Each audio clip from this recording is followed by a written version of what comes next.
Sana khung nang na tu Krishu lay hao lay ri na mang Krishu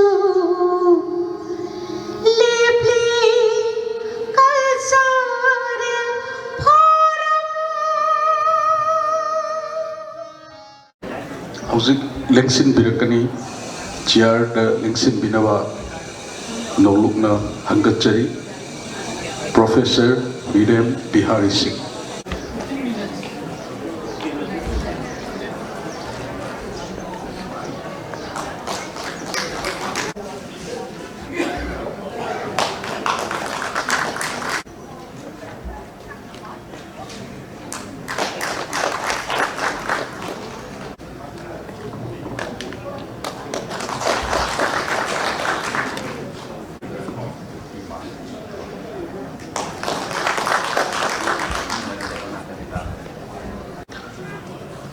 Ngasigi literary forum gidamakta chair de election biriba ocha Professor Virem Bihari Singh da sinajari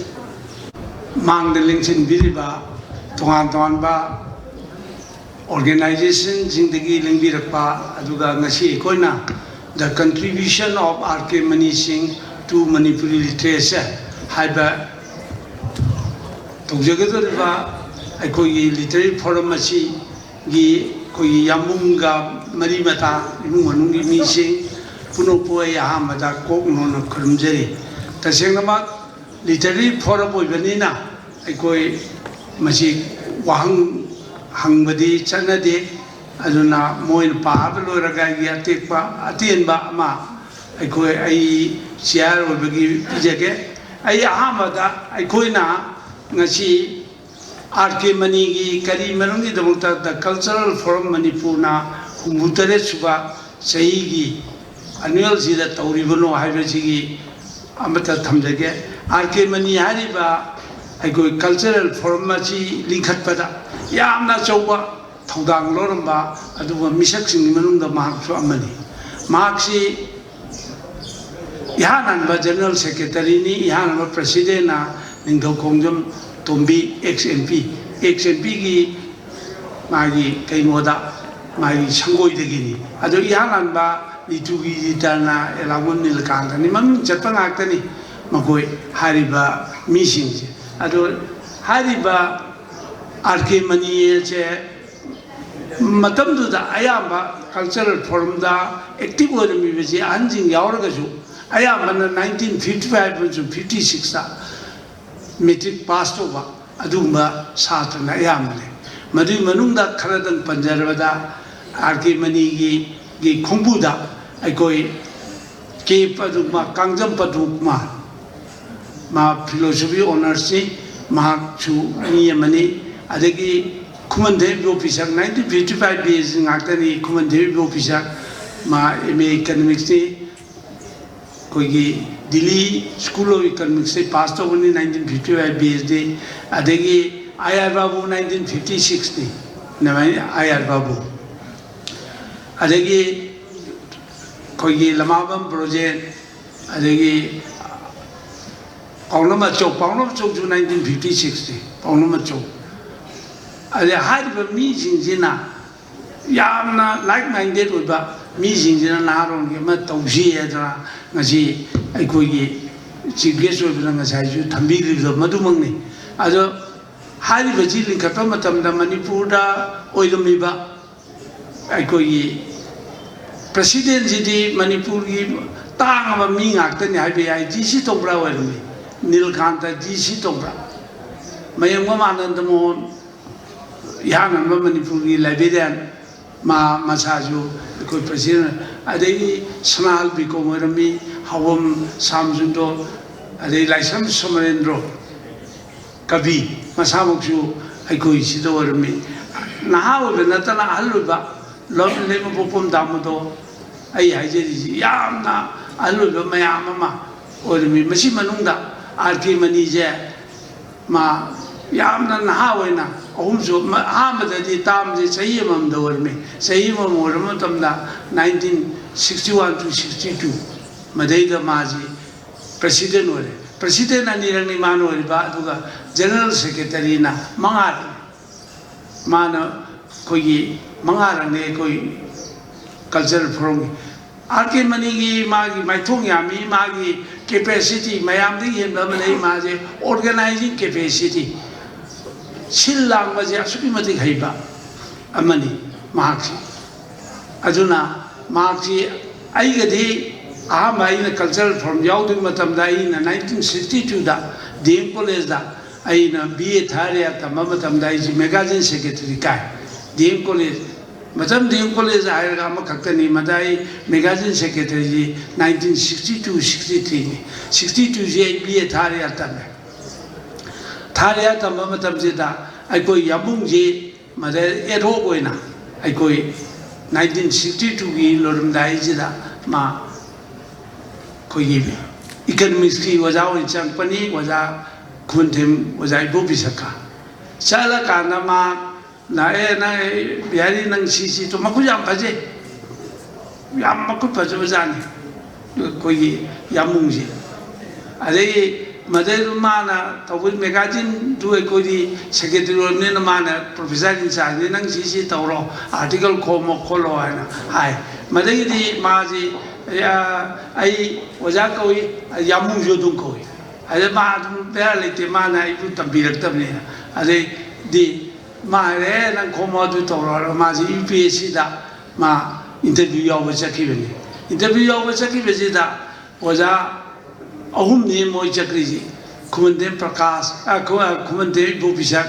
Delhi school of ꯏꯀꯅꯣꯃꯤꯛꯁꯇꯩ pass ꯇꯧꯕ ꯖꯤꯕꯅꯦ ꯑꯗꯩ ꯌꯥꯝꯕꯨꯡꯅꯦ ꯑꯗꯨꯒ G. ꯅꯤꯃꯥꯏ Sharma 1956ꯀꯤ ꯃꯦꯇ꯭ꯔꯤꯛꯅꯤ G. ꯅꯤꯃꯥꯏ ꯁꯔꯃ ꯃꯥꯁꯨ ꯏꯀꯅꯣꯃꯤꯛꯁꯇꯤ ꯃꯥꯅ ꯑꯩꯈꯣꯏꯒꯤ Kashmir Srinagar university goal ꯃꯦꯗꯜꯁꯅꯤ ꯃꯥꯁꯤ ꯑꯩꯈꯣꯏ ꯋꯥꯡꯈꯩꯗꯒꯤꯅꯤ ꯑꯣꯖꯥ ꯅꯤꯃꯥꯏ ꯒꯨꯔꯨꯃꯝ ꯅꯤꯃꯥꯏ ꯃꯣꯏ ꯑꯍꯨꯝꯁꯤ ꯃꯅꯨꯡꯗꯗꯤ ꯑꯣꯖꯥ ꯅꯤꯃꯥꯏꯁꯤ ꯈꯜꯂꯛꯄꯅꯤ ꯑꯣꯖꯥ ꯅꯤꯃꯥꯏ ꯈꯜꯂꯛꯄꯗꯒꯤ ꯃꯣꯏꯁꯤ ꯏꯝꯐꯥꯜ ꯀꯣꯂꯦꯖꯗ ꯆꯠꯈ꯭ꯔꯦ ꯑꯣꯖꯥ ꯑꯅꯤꯃꯛ ꯑꯗꯩꯗꯤ ꯃꯇꯝꯗꯨꯗ ꯚꯥꯏꯁ ꯄ꯭ꯔꯁꯤꯗꯦꯟ ꯑꯩꯈꯣꯏꯒꯤ ꯁ꯭ꯇꯨꯗꯦꯟꯁ ꯌꯨꯅꯤꯌꯟꯒꯤ ꯚꯥꯏꯁ ꯄ꯭ꯔꯁꯤꯗꯦꯟꯁꯤ ꯑꯦꯂꯥꯡꯕꯝ ꯑꯣꯖꯥ ꯅꯤꯜꯀꯥꯟꯇꯅꯤ ꯑꯣꯖꯥ ꯑꯩꯗꯤ ꯂꯩꯇ꯭ꯔꯦ ꯑꯗꯩꯗꯤ ꯃꯥꯅ ꯑꯩ ꯑꯣꯏꯔꯒꯦꯅ ꯑꯣꯖꯥ ꯅꯤꯜꯀꯥꯟꯇꯅ ꯑꯣꯏꯔꯒ ꯑꯩ ꯐꯣꯡꯈꯤ ꯃꯗꯒꯤ ꯈꯪꯅꯕꯁꯤꯅ ꯃꯥꯁꯤ ꯑꯣꯖꯥꯁꯤ ꯑꯩꯅ ꯌꯥꯎꯔ ꯃꯇꯝꯗ ꯑꯩꯅ ꯑꯩꯈꯣꯏꯒꯤ R.K. ꯃꯅꯤꯅ ꯄ꯭ꯔꯁꯤꯗꯦꯟ ꯑꯣꯏꯕ ꯃꯇꯝꯗ ꯑꯩ ꯖꯦꯅꯔꯦꯜ ꯁꯦꯀ꯭ꯔꯦꯇꯔꯤ ꯑꯅꯤꯔꯛ ꯑꯣꯏꯕꯁꯤ ꯑꯩ R.K. ꯃꯅꯤꯅ ꯑꯣꯏꯕ ꯃꯇꯝ R.K. ꯃꯅꯤ ꯃꯇꯨꯡꯗ ꯂꯩꯃꯄꯣꯡꯕꯝ ꯗꯥꯃꯣꯗꯔꯅ ꯑꯣꯏꯕ ꯃꯇꯝ ꯃꯗꯁꯨ ꯑꯩ ꯁꯦꯀ꯭ꯔꯦꯇꯔꯤ ꯑꯣꯏ ꯀꯜꯆꯔꯦꯜ ꯐꯣꯔꯝꯒꯤ ꯁꯦꯀ꯭ꯔꯦꯇꯔꯤꯁꯤ ꯇꯥꯝ ꯑꯅꯤꯔꯛ ꯑꯣꯏ ꯑꯗꯣ R.K. ꯃꯅꯤꯒꯤ ꯌꯥꯝꯅ ꯑꯣꯐꯤꯁꯤꯌꯦꯜ ꯌꯥꯡꯉꯛꯄꯅꯤ ꯑꯩꯈꯣꯏ ꯑꯗꯨꯛꯀꯤ ꯃꯇꯤꯛ ꯌꯥꯝ ꯆꯦꯛꯁꯤꯜꯂꯤ ꯀꯔꯤꯒꯨꯝꯕ ꯄꯩꯁꯥ ꯑꯃ ꯑꯩꯅ ꯃꯤꯇꯤꯡ ꯑꯃ ꯇꯧ ꯇꯥꯔꯕꯗ ꯄꯩꯁꯥ ꯑꯃ ꯀꯥꯏꯕ ꯇꯥꯔꯕꯗ ꯃꯥꯅ ꯐꯥꯏꯜ ꯁꯤꯁꯇꯦꯝ ꯐꯥꯏꯜꯁꯤ ꯅꯪꯒꯤ ꯑꯦꯖꯦꯟꯗꯥ ꯅꯣꯠꯁꯣ ꯑꯦꯄ꯭ꯔꯨꯚꯦꯜ ꯂꯧꯒꯗꯕꯅꯤ ꯄꯩꯁꯥ ꯀꯌꯥ ꯆꯪꯅꯤ ꯑꯗꯣ ꯅꯪ ꯄꯨꯔꯛꯀꯗꯧꯅꯤ ꯄꯩꯁꯥ ꯁꯤ ꯂꯩꯌꯦꯅ ꯎꯠꯀꯗꯧꯅꯤ ꯑꯗꯨꯅ ꯑꯩꯈꯣই ꯐꯥꯏꯜ ꯑꯃ ꯑꯩꯅ ꯃꯉꯣꯟꯗ ꯏꯈꯠꯂꯅꯤ ꯁꯤ ꯑꯦꯖꯦꯟꯗꯥꯁꯤ ꯇꯧꯒꯦ ꯃꯥꯅ ꯑꯦꯄ꯭ꯔꯨꯚ ꯄꯤꯔꯛꯀꯅꯤ ꯃꯥꯅ ꯆꯨꯝꯊꯣꯔꯛꯀꯅꯤ ꯑꯗꯩ ꯄꯩꯁꯥꯁꯨ ꯁꯤ ꯆꯪꯅꯤ ꯍꯥꯏꯔꯦ ꯄꯩꯁꯥ ꯁꯤ ꯂꯩꯔꯦ ꯑꯗꯣ ꯃꯥꯅ ꯀꯨꯞꯅ ꯄꯥꯔꯒ ꯁꯤ ꯇꯧꯋꯦ ꯑꯗꯨꯒꯨꯝꯕ ꯌꯥꯝꯅ ꯑꯣꯔꯒꯅꯥꯏꯖꯤꯡ ꯀꯦꯄꯦꯁꯤꯇꯤ ꯂꯩꯕ ꯑꯗꯨꯒ ꯐꯣꯔꯝꯒꯤ ꯆꯥꯎꯈꯠꯅꯕ ꯍꯣꯠꯅꯕ ꯃꯤ ꯑꯃꯅꯤ ꯐꯣꯔꯝꯒꯤ ꯍꯧꯖꯤꯛ ꯑꯁꯨꯛꯀꯤ ꯃꯇꯤꯛ ꯂꯥꯛ 50-60 ꯂꯩꯔꯤꯕꯁꯤ ꯑꯩꯈꯣꯏ ꯐꯤꯛꯁ ꯗꯤꯄꯣꯖꯤꯠ ꯑꯣꯏꯅ ꯏꯝꯐꯥꯜ ꯑꯔꯕꯥꯟ ꯀꯣꯑꯣꯄꯔꯦꯇꯤꯚ ꯕꯦꯡꯛꯇ ꯑꯩꯈꯣꯏ ꯊꯝꯃꯤꯕꯁꯤ ꯑꯩꯈꯣꯏꯒꯤ ꯌꯥꯝꯕꯨꯡꯅ ꯃꯗ ꯖꯦꯅꯔꯦꯜ ꯃꯦꯅꯦꯖꯔ ꯑꯣꯏꯗꯨꯅ ꯇꯧꯕꯅꯤꯅ ꯃꯁꯤ ꯊꯝꯖꯦ ꯃꯌꯥꯝꯁꯨ ꯑꯗꯨꯝ ꯌꯥꯏ ꯑꯗꯨꯃꯥꯏꯅ ꯇꯧꯗꯨꯅ ꯑꯩꯈꯣꯏ ꯐꯣꯔꯝꯁꯤ ꯆꯠꯊꯔꯛꯄꯅꯤ ꯑꯗꯣ ꯑꯍꯥꯟꯕ ꯉꯁꯥꯏ ꯑꯩꯈꯣꯏ ꯉꯁꯤ ꯄ꯭ꯔꯁꯤꯗꯦꯟ ꯍꯥꯏꯕꯤꯔꯤꯕꯗꯣ ꯐꯣꯔꯝꯗ ꯂꯩꯔꯝꯕꯁꯤ ꯑꯣꯟꯂꯤ ꯊꯣꯏꯕꯤ ꯑꯦꯋꯥꯔꯗꯇꯤ ꯂꯨꯄꯥ 50,000 5,000 ꯄꯤꯔꯝꯕꯅꯤ इसे थोबीगी माने हिंगेदा थोबी अवार्डसी ओनली 5,000 ने मा अहुमदनी मा पीजी लिटरेचर ने मतंगी सही ने अदे क्रिएटिव प्लास्टिक आर्ट ꯃꯥꯁꯤ ꯑꯍꯜ ꯑꯣꯏꯕ ꯉꯥꯛꯇꯗ ꯂꯥꯏꯐ ꯇꯥꯏꯝ ꯑꯦꯆꯤꯞꯃꯦꯟꯗ ꯄꯤꯕꯅꯤ ꯃꯁꯤ ꯃꯥ ꯍꯤꯡꯂꯤꯉꯩꯅꯤ ꯊꯣꯏꯕꯤ ꯑꯦꯋꯥꯔꯗ ꯃꯗꯒꯤꯗꯤ ꯃꯥ ꯂꯩꯔꯤꯉꯩꯗ ꯑꯗꯨꯝ ꯄꯤ ꯑꯗꯩꯗꯤ ꯄꯩꯁꯥꯁꯤ ꯏꯟꯇꯔꯦꯁꯁꯤ ꯁꯨꯃꯥꯏꯅ ꯏꯆꯦ ꯌꯥꯔꯔꯣꯏꯅꯦ ꯍꯥꯏꯕꯗꯒꯤ ꯃꯥ 50,000 ꯌꯧꯔꯦ 50 ꯌꯧꯔꯦ ꯍꯧꯖꯤꯛ ꯂꯥꯛ ꯑꯃ ꯌꯧꯔꯦ ꯑꯗꯨꯃꯥꯏꯅ ꯇꯧꯔꯀꯥꯟꯗ ꯑꯩꯈꯣꯏꯒꯤ ꯐꯣꯔꯝꯒꯤ ꯖꯦꯟ ꯁꯦꯀ꯭ꯔꯦꯇꯔꯤꯁꯨ ꯑꯣꯏꯔꯝꯕ ꯑꯩꯈꯣꯏ ꯑꯣꯖꯥ ꯗꯤꯅꯝꯅꯤ ꯃꯥꯁꯤ ꯐꯣꯔꯝꯁꯤꯁꯨ ꯌꯥꯝ ꯅꯨꯡꯁꯤꯕꯅꯤ ꯃꯥ ꯀꯩꯅꯣꯒꯤ ꯄ꯭ꯔꯁꯤꯗꯦꯟ ꯒꯥꯗꯤꯑꯣꯏꯒꯤ ꯀꯜꯆꯔꯦꯜ ꯃꯅꯤꯄꯨꯔꯤ ꯁꯥꯍꯤꯇ꯭ꯌ ꯄꯔꯤꯁꯠꯀꯤ ꯑꯩꯈꯣꯏꯒꯤꯗꯗꯤ ꯄ꯭ꯔꯁꯤꯗꯦꯟ ꯑꯣꯏꯔꯁꯨ ꯃꯥ ꯁꯨꯡꯌꯥ ꯌꯥꯗꯦ ꯑꯗꯨ ꯃꯥꯅ ꯍꯥꯏꯕ ꯑꯃ ꯂꯩ ꯑꯦꯅꯤ ꯅꯣꯏꯅ ꯐꯣꯔꯝꯅ when you need any money nang paisa khangde any khangde lagda ingonda hairo I am ready to pay ꯑꯩꯈꯣꯏꯅ ꯍꯥꯏꯔꯨꯕꯁꯤ ꯃꯥ ꯄꯤꯗꯕ ꯂꯩꯇꯦ ꯃꯥ ꯄꯦꯇ꯭ꯔꯣꯜ ꯃꯦꯝꯕꯔꯒꯤ ꯑꯩꯅ ꯆꯠꯂꯒ ꯍꯥꯏꯔꯨꯕꯗ ꯅꯪ ꯅꯨꯃꯤꯠ ꯐꯕꯗ ꯂꯥꯛꯑꯣ ꯑꯩ ꯃꯦꯁꯦꯖ ꯂꯩꯔꯝꯃꯒꯦ 30,000 ꯃꯥ ꯑꯗꯨꯝ ꯄꯤꯔꯛꯑꯦ ꯑꯗꯩ ꯃꯥꯅ ꯃꯥꯒꯤ ꯃꯆꯥꯅꯨꯄꯤꯁꯤ ꯑꯩꯈꯣꯏꯒꯤ IASꯀꯤ ꯃꯣꯏ ꯀꯩꯅꯣꯗ ꯍꯥꯏꯗ꯭ꯔꯕꯥꯗꯇ ꯃꯥꯒꯤ ꯀꯣꯆꯤꯡ ꯆꯠꯄꯗꯨꯗ ꯃꯥꯅ ꯁ꯭ꯀꯨꯇꯔ ꯑꯃ ꯂꯩꯕꯤꯕ ꯁ꯭ꯀꯨꯇꯔ ꯑꯃ ꯂꯩꯕꯗꯨꯅ ꯁ꯭ꯀꯨꯇꯔꯗꯨꯅ ꯍꯥꯏꯗ꯭ꯔꯕꯥꯗꯇ ꯑꯦꯛꯁꯤꯗꯦꯟꯇ ꯁꯤꯈꯤꯕꯅꯤ ꯁꯤꯕꯗꯒꯤ ꯃꯥꯅ ꯍꯦꯛ ꯍꯜꯂꯛꯄ ꯀꯥꯟꯗ ꯑꯩꯒꯤ ꯗꯤꯅꯦꯁꯣꯔꯤꯒꯤ ꯃꯅꯥ ꯀꯠꯇ ꯌꯥꯔꯦ ꯅꯣꯏ ꯀꯜꯂꯣ ꯄꯩꯁꯥ ꯀꯠꯂꯒꯦ ꯍꯥꯏꯗ ꯑꯗꯨꯃꯥꯏꯅ ꯇꯧꯗꯅ ꯃꯥꯅ ꯍꯧꯖꯤꯛꯀꯤ ꯀꯠꯄꯅꯤ ꯑꯗꯣ ꯌꯥꯃꯨꯡꯁꯤ ꯌꯥꯝꯅ ꯌꯥꯝꯃꯤ ꯌꯥꯃꯨꯡꯅ ꯏꯕ ꯍꯧꯕꯁꯤꯗꯤ ꯀꯃꯥꯏꯅ ꯇꯧꯒꯦꯕꯨ ꯏꯆꯦ ꯊꯣꯏꯕꯤꯅ ꯃꯅꯤꯄꯨꯔꯗ ꯂꯩꯔꯤꯕ ꯅꯨꯄꯤꯁꯤꯒꯤ ꯁꯪꯁꯊꯥ ꯔꯥꯏꯇꯔ ꯐꯣꯔꯝ ꯍꯥꯏꯕ ꯑꯃ ꯑꯏꯕꯁꯤꯡꯒꯤ ꯀꯥꯡꯂꯨꯞ ꯑꯃ ꯁꯦꯝꯖꯦꯅ ꯏꯆꯦ ꯊꯣꯏꯕꯤꯅ ꯏꯅꯤꯁꯤꯌꯦꯇꯤꯚ ꯂꯧꯔꯒ ꯏꯆꯦ ꯊꯣꯏꯕꯤꯅ ꯂꯤꯡꯈꯠꯄꯅꯤ ꯂꯤꯡꯈꯠꯄꯁꯤꯗ ꯏꯆꯦ ꯊꯣꯏꯕꯤꯅ ꯏꯍꯥꯟ ꯍꯥꯟꯕꯁꯨ ꯃꯥ ꯄ꯭ꯔꯁꯤꯗꯦꯟ ꯑꯣꯏ ꯄ꯭ꯔꯁꯤꯗꯦꯟ ꯑꯣꯏꯕꯁꯤꯒꯤ ꯏꯍꯥꯟ ꯍꯥꯟꯕ ꯃꯁꯤ ꯂꯥꯏꯔꯤꯛ ꯐꯣꯡꯕ ꯃꯔꯨꯞꯀꯨꯝꯕꯅꯤ ꯍꯧꯖꯤꯛꯁꯨ ꯂꯩꯔꯤ ꯔꯥꯏꯇꯔ ꯐꯣꯔꯝ ꯑꯗꯨ ꯃꯔꯨꯞꯀꯨꯝꯕꯅꯤ ꯃꯁꯤ ꯄꯩꯁꯥ ꯈꯥꯏꯅꯔꯒ ꯐꯣꯡꯕꯅꯤ ꯄꯩꯁꯥꯗꯨ ꯄꯨꯊꯣꯛꯑꯒ ꯃꯁꯤ ꯌꯥꯝꯅ ꯑꯩꯈꯣꯏꯒꯤ ꯌꯥꯃꯨꯡꯁꯤ ꯌꯥꯝ ꯍꯩꯕꯅꯤ ꯃꯥ ꯑꯩꯈꯣꯏꯒꯤ ꯐꯥꯏꯅꯥꯟꯁꯤꯌꯦꯜ ꯃꯦꯇꯔꯁꯤ ꯌꯥꯝ ꯈꯪꯕꯅꯤ ꯃꯥꯅ ꯇꯧꯕꯅꯤ ꯃꯁꯤꯗꯒꯤꯗꯤ ꯃꯥꯅ ꯏꯍꯥꯟ ꯍꯥꯟꯕ ꯃꯥꯒꯤ ꯂꯥꯏꯔꯤꯛ ꯃꯌꯥꯏ ꯀꯥꯔꯕ ꯁꯃꯨ ꯍꯥꯏꯔꯤꯕ ꯐꯤꯛꯁꯟꯁꯤ ꯃꯥꯅ ꯏꯍꯥꯟ ꯍꯥꯟꯅ ꯐꯣꯡꯕꯅꯤ ꯏꯍꯥꯟ ꯍꯥꯟꯅ ꯐꯣꯡꯉꯦ ꯍꯥꯏꯔꯤꯕ ꯗꯨꯒꯤ ꯆꯍꯤ 3 ꯁꯨꯕꯗ ꯃꯅꯥ ꯐꯪꯈꯤꯕꯅꯤ ꯑꯗꯒꯤꯗꯤ ꯑꯃꯨꯛ ꯃꯥ ꯑꯅꯤꯈꯛꯇꯅꯤ ꯃꯥꯅ ꯑꯩꯈꯣꯏꯒꯤ ꯑꯩꯈꯣꯏꯒꯤ ꯂꯥꯏꯔꯤꯛ ꯋꯥꯔꯤ ꯃꯆꯥꯗ ꯐꯣꯡꯉꯤꯁꯦ ꯃꯜꯂꯤꯀꯥ ꯃꯃꯥ ꯍꯥꯏꯕ ꯑꯃ ꯃꯜꯂꯤꯀꯥ ꯃꯃꯥꯁꯤ ꯑꯅꯤꯁꯨꯕꯁꯨ ꯐꯣꯡꯉꯦ ꯃꯜꯂꯤꯀꯥ ꯃꯃꯥꯁꯤ ꯗ꯭ꯔꯃꯥꯇꯥꯏꯖ ꯇꯧꯗꯅ ꯗ꯭ꯔꯃꯥ ꯑꯣꯏꯅ ꯃꯥ ꯎꯠꯈꯤ ꯃꯗꯨꯒꯤ ꯃꯥ ꯑꯉꯥꯡꯒꯤ ꯂꯥꯏꯔꯤꯛ ꯄꯥꯏ ꯑꯉꯥꯡꯒꯤꯗ ꯑꯩꯈꯣꯏꯒꯤ ꯐꯪꯉꯤ ꯁ꯭ꯇꯦꯠ ꯀꯂꯥ ꯑꯦꯀꯥꯗꯃꯤꯒꯤ ꯂꯤꯇꯔꯦꯔꯤ ꯑꯦꯋꯥꯔꯗ ꯐꯪꯉꯤ ꯑꯃ ꯐꯪꯉꯤ ꯑꯗꯨꯅ ꯑꯗꯨ ꯂꯣꯏꯔꯀꯥꯟꯗ ꯃꯍꯥꯛꯁꯤ ꯇ꯭ꯔꯥꯟꯁꯂꯦꯁꯟꯗ ꯑꯃꯨꯛ ꯆꯪꯖꯟꯕꯅꯤ ꯍꯟꯗꯣꯛꯄꯁꯤꯗ ꯑꯗꯒꯤ ꯍꯟꯗꯣꯛꯄꯁꯤ ꯃꯥ ꯑꯍꯥꯟꯕꯗ ꯍꯦꯃꯤꯡꯋꯦꯒꯤ ꯗ ꯑꯣꯜ ꯃꯦꯟ ꯑꯦꯟ ꯗ ꯁꯤꯁꯤ ꯃꯥ ꯍꯅꯨꯕꯤ ꯑꯃꯁꯨꯡ ꯑꯅꯨꯕ ꯑꯃꯁꯨꯡ ꯁꯃꯨꯗ꯭ꯔ ꯍꯥꯏꯅ ꯍꯟꯗꯣꯛꯏ ꯑꯗꯒꯤꯗꯤ ꯑꯇꯣꯞꯄ ꯇꯣꯉꯥꯟꯕ ꯃꯥ ꯏꯪꯂꯤꯁꯇꯒꯤ ꯍꯟꯗꯣꯛꯄꯅꯤ ꯑꯌꯥꯝꯕ ꯖꯨꯒꯥꯟꯇ ꯍꯥꯏꯔꯣ ꯃꯥꯅ ꯍꯟꯗꯣꯛꯏꯕ ꯑꯌꯥꯝꯕꯁꯦ ꯇ꯭ꯔꯥꯟꯁꯂꯦꯁꯟ ꯏꯪꯂꯤꯁꯇꯒꯤ ꯇ꯭ꯔꯥꯟꯁꯂꯦꯠ ꯇꯧꯔꯤꯕ ꯏꯪꯂꯤꯁꯇꯒꯤ ꯃꯥꯅ ꯃꯅꯤꯄꯨꯔꯤꯗ ꯍꯟꯗꯣꯛꯄꯅꯤ ꯑꯗꯨꯅ ꯃꯗꯨꯗꯤ ꯉꯁꯤꯒꯤꯁꯤꯗ ꯄꯥꯔꯒꯅꯤ ꯑꯗꯨꯅ RK ꯃꯅꯤꯁꯤ ꯑꯩꯈꯣꯏ ꯐꯣꯔꯝꯅꯗꯤ ꯃꯥꯁꯦ ꯃꯇꯝ ꯂꯩꯕꯛꯇ ꯅꯤꯡꯁꯤꯡꯕ ꯆꯪꯉꯤ ꯃꯥꯕꯨ ꯀꯥꯎꯐꯝ ꯊꯣꯛꯇꯦ ꯍꯥꯏꯕꯁꯤ ꯑꯩꯈꯣꯏ ꯍꯧꯖꯤꯛꯀꯤ ꯐꯣꯔꯝꯒꯤ ꯂꯥꯏꯐ ꯃꯦꯝꯕꯔ ꯑꯣꯏꯕ ꯐꯣꯔꯝꯕꯨ ꯄꯥꯝꯖꯔꯤꯕ ꯃꯤ ꯈꯨꯗꯤꯡꯃꯛꯅ ꯃꯅꯤꯄꯨꯔꯗ ꯂꯩꯔꯤꯕ ꯇꯣꯉꯥꯟꯕ ꯄ꯭ꯔꯁꯤꯗꯦꯟ ꯑꯣꯏꯔꯕ ꯀꯌꯥꯁꯤꯡꯁꯤꯒꯤ ꯑꯩꯈꯣꯏ ꯃꯅꯥ ꯀꯠꯂꯁꯨ ꯀꯠꯇ꯭ꯔꯁꯨ ꯃꯈꯣꯏꯒꯤ ꯅꯣꯡꯃ ꯅꯠꯇ꯭ꯔꯒ ꯅꯣꯡꯃꯗꯤ ꯃꯈꯣꯏꯒꯤ ꯂꯤꯇꯔꯦꯔꯤ ꯐꯣꯔꯝ ꯑꯣꯏꯅ ꯐꯣꯔꯝꯅ ꯄꯩꯁꯥ ꯄꯨꯊꯣꯛꯆꯔꯒ ꯇꯧꯁꯤ ꯍꯥꯏꯕꯁꯤ ꯑꯩꯈꯣꯏ ꯐꯣꯔꯝꯒꯤ ꯄꯥꯟꯗꯝ ꯑꯃꯅꯤ ꯃꯥꯗ ꯅꯠꯇꯦ ꯑꯌꯥꯕꯕꯨ ꯂꯩꯔꯤ ꯇꯣꯉꯥꯟꯕ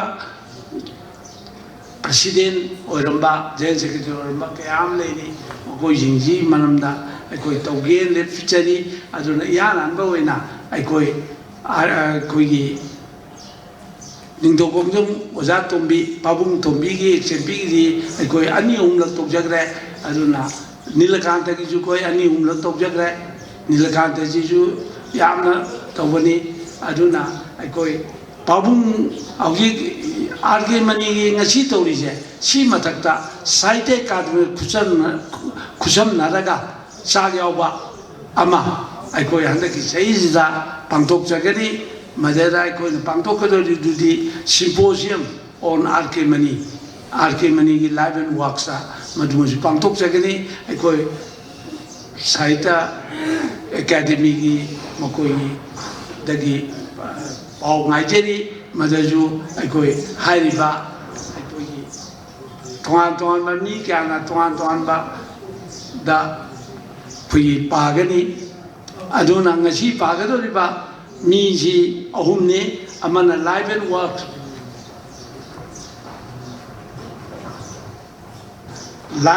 ꯂꯥꯏꯐ ꯑꯦꯟ ꯋꯥꯔꯛꯁꯤꯗꯅ ꯑꯩꯈꯣꯏꯒꯤ ꯑꯥꯔ ꯀꯦ ꯃꯅꯤꯒꯤ ꯂꯥꯏꯐ ꯑꯦꯟ ꯋꯥꯔꯛꯁꯤ ꯑꯦꯁ ꯀꯦ ꯋꯨꯃꯦꯟꯁ ꯀꯣꯂꯦꯖꯗ ꯂꯩꯔꯤꯕ ꯑꯦꯁꯤꯁꯇꯦꯟ ꯄ꯭ꯔꯣꯐꯦꯁꯔ ꯑꯩꯈꯣꯏꯒꯤ ꯗꯥꯛꯇꯔ ꯂꯥꯏꯁ꯭ꯔꯝ ꯀꯣꯏꯔꯦꯡꯅ ꯄꯥꯕꯤꯒꯅꯤ ꯑꯗꯨꯒ ꯖꯤ ꯄꯤ ꯋꯨꯃꯦꯟꯁ ꯀꯣꯂꯦꯖꯀꯤ ꯑꯦꯁꯤꯁꯇꯦꯟ ꯄ꯭ꯔꯣꯐꯦꯁꯔ ꯑꯣꯏꯅ ꯂꯩꯕ ꯗꯥꯛꯇꯔ ꯀꯣꯟꯊꯧꯖꯝ ꯕꯤꯖꯂꯥꯇꯥꯅ ꯃꯥꯒꯤ ꯑꯦꯖ ꯑꯦ ꯐꯤꯛꯁꯟ ꯔꯥꯏꯇꯔ ꯍꯥꯏꯗꯅ ꯇꯧꯕꯤꯒꯅꯤ ꯑꯗꯒꯤ ꯑꯃꯨꯛ ꯑꯗꯩ ꯀꯣꯟꯖꯦꯡꯕꯝ ꯃꯤꯅꯀꯦꯇꯟꯅ ꯃꯥꯒꯤ ꯑꯦꯖ ꯑꯦ ꯇ꯭ꯔꯥꯟꯁꯂꯦꯇꯔ ꯑꯩꯈꯣꯏꯅ ꯃꯁꯤꯗꯩꯗ ꯐꯤꯛꯁꯟꯒ ꯑꯅꯤ ꯂꯧꯈꯠꯆꯔꯤꯕꯒꯤ ꯃꯔꯨꯑꯣꯏꯕ ꯄꯥꯟꯗꯝꯗꯤ ꯑꯉꯥꯡꯒꯤꯒꯗꯤ ꯑꯩꯈꯣই ꯄꯥꯏꯖꯗ꯭ꯔꯦ ꯃꯔꯝꯗꯤ ꯑꯅꯤꯁꯤꯗ ꯃꯍꯥꯛꯁꯤ ꯁꯥꯍꯤꯇ꯭ꯌ ꯑꯦꯀꯥꯗꯃꯤꯅ ꯁꯛꯈꯪꯗꯅ ꯃꯅꯥ ꯄꯤꯕꯤꯔꯛꯄ ꯇ꯭ꯔꯥꯟꯁꯂꯦꯁꯟ ꯄ꯭ꯔꯥꯏꯖ ꯑꯗꯨꯒ ꯑꯩꯈꯣꯏꯒꯤ ꯑꯦꯀꯥꯗꯃꯤ ꯑꯦꯋꯥꯔꯗ ꯄꯤꯕꯤꯔꯛꯄ ꯃꯔꯝ ꯑꯗꯨꯅ ꯃꯥ ꯑꯅꯤꯁꯤꯃꯗꯤ ꯊꯥꯗꯣꯛꯄ ꯌꯥꯗ꯭ꯔꯦ ꯍꯥꯏꯕꯗꯨꯗꯒꯤ ꯑꯩꯈꯣই ꯇꯧꯖꯕꯅꯤ ꯑꯗꯨ ꯑꯩꯈꯣꯏꯒꯤ ꯀꯣꯏꯔꯦꯡꯒꯤ ꯂꯥꯏꯐ ꯑꯦꯟ ꯋꯥꯔꯛ ꯃꯁꯤ ꯑꯩ ꯉꯔꯥꯡ ꯀꯜꯆꯔꯦꯜ ꯐꯣꯔꯝꯗ ꯆꯠꯆꯔꯒ ꯌꯦꯡꯉꯤ ꯑꯩ ꯉꯁꯤ ꯃꯖꯥ ꯏꯕꯨꯡꯉꯣ ꯃꯤꯅꯕꯤꯅꯨꯗ ꯑꯩ ꯍꯥꯏꯖꯈ꯭ꯔꯦ ꯃꯥꯒꯤꯁꯤ ꯌꯥꯝꯅ ꯌꯥꯃꯨꯡꯁꯤ ꯑꯩꯈꯣꯏꯒ ꯇꯤꯟꯅꯕꯗ ꯌꯥꯝꯅ ꯃꯥ ꯌꯥꯝꯅ ꯖꯣꯔꯖꯥ ꯂꯥꯎꯕ ꯃꯤꯅꯤ ꯑꯗꯨꯅ ꯃꯥꯒꯤ ꯃꯄꯨꯡ ꯈꯔ ꯐꯥꯕ ꯋꯥꯠꯂꯤ ꯃꯇꯨꯡꯒꯤꯗꯃꯛꯇꯗꯤ ꯃꯤꯅꯕꯤꯅꯨꯗ ꯍꯥꯏꯖꯔꯤ ꯂꯥꯏꯐ ꯑꯦꯟ ꯋꯥꯔꯛ ꯃꯥꯒꯤ ꯂꯥꯏꯐꯀꯤ ꯃꯇꯥꯡꯁꯤꯗꯤ ꯏꯃꯨꯡ ꯃꯅꯨꯡꯒꯤ ꯃꯈꯣꯏꯅ ꯄꯤꯕ ꯕꯥꯏꯑꯣꯗꯥꯇꯥ ꯃꯈꯣꯏꯅ ꯄꯤꯕ ꯏꯟꯐꯣꯔꯃꯦꯁꯟ ꯅꯠꯇ꯭ꯔꯒꯗꯤ ꯑꯇꯣꯞꯄꯗꯒꯤ ꯑꯩꯈꯣꯏꯅ ꯉꯝꯃꯣꯏ ꯃꯔꯝꯗ ꯃꯥꯒꯤꯁꯤ ꯂꯥꯏꯔꯤꯛ ꯑꯣꯏꯅ ꯐꯣꯡꯕꯁꯨ ꯌꯥꯅꯕ ꯑꯩꯈꯣꯏꯅ ꯃꯊꯪ ꯇꯧꯕꯁꯤꯒꯤ ꯅꯪꯅꯕ ꯄꯥꯒꯗꯧꯔꯤꯕ ꯃꯤꯗꯨ ꯊꯥꯖꯔꯛꯀꯦ ꯉꯁꯤꯒꯤꯗꯁꯨ ꯑꯋꯥꯠ ꯑꯄꯥꯗꯨ ꯍꯥꯞꯆꯤꯟꯕꯤꯅꯕ ꯑꯩꯅ ꯍꯥꯏꯖꯔꯤ ꯍꯧꯖꯤꯛ ꯂꯥꯏꯔꯤꯛ ꯄꯥꯕꯔꯣꯝꯗ ꯆꯠꯊꯔꯁꯤ ꯑꯗꯣ ꯈꯔꯁꯨ ꯇꯦꯟꯁꯟꯅ ꯑꯩꯈꯣꯏ ꯃꯇꯝꯒ ꯊꯦꯡꯉꯕꯅꯤꯅ ꯄꯥꯕꯤꯅꯕ ꯑꯩꯈꯣꯏ ꯁ꯭ꯀꯣꯂꯔ ꯑꯍꯨꯝꯗ ꯑꯩꯅ ꯍꯪꯒꯠꯆꯔꯤ ꯑꯍꯥꯟꯕꯗ ꯄꯥꯕꯤꯒꯗꯕ doctor Laishram Koireng life and works of R K ꯃꯅꯤꯁꯤ ꯑꯍꯥꯟꯕ ꯃꯛꯇꯗ ꯉꯁꯤꯒꯤ ꯂꯤꯇꯔꯦꯔꯤ ꯐꯣꯔꯝ ꯑꯁꯤꯒꯤ ꯆꯤꯌꯔ ꯂꯧꯕꯤꯔꯤꯕ ꯈꯨꯝꯅꯖꯔꯤꯕ ꯄ꯭ꯔꯣꯐꯦꯁꯔ ꯍꯨꯏꯔꯦꯟ ꯕꯤꯍꯥꯔꯤ ꯁꯤꯡꯍ ꯑꯃꯗꯤ ꯗꯥꯏꯖ ꯄꯦꯄꯔ ꯔꯤꯗꯔ ꯑꯣꯏꯅ ꯂꯦꯡꯍꯟꯕꯤꯔꯤꯕ ꯗꯣꯛꯇꯔ ꯀꯣꯟꯊꯧꯖꯝ ꯕꯤꯖꯂꯥꯇꯥ ꯗꯦꯕꯤ ꯑꯃꯗꯤ ꯗꯣꯛꯇꯔ ꯀꯣꯟꯖꯦꯡꯕꯝ ꯃꯤꯅꯀꯦꯇꯟ ꯁꯤꯡꯍ ꯑꯃꯁꯨꯡ ꯉꯁꯤꯒꯤ ꯂꯤꯇꯔꯦꯔꯤ ꯐꯣꯔꯝ ꯑꯁꯤꯗ ꯁꯔꯨꯛ ꯌꯥꯕꯤꯗꯨꯅ ꯃꯥꯡꯗ ꯂꯦꯡꯁꯤꯟꯕꯤꯔꯤꯕ ꯈ꯭ꯋꯥꯏ ꯄꯨꯝꯅꯃꯛꯄꯨ ꯑꯍꯥꯟꯕ ꯃꯛꯇꯗ ꯀꯣꯝꯅꯅ ꯈꯣꯏꯔꯨꯝꯖꯔꯤ ꯑꯃꯁꯨꯡ ꯏꯀꯥꯏ ꯈꯨꯝꯅꯕ ꯎꯠꯆꯔꯤ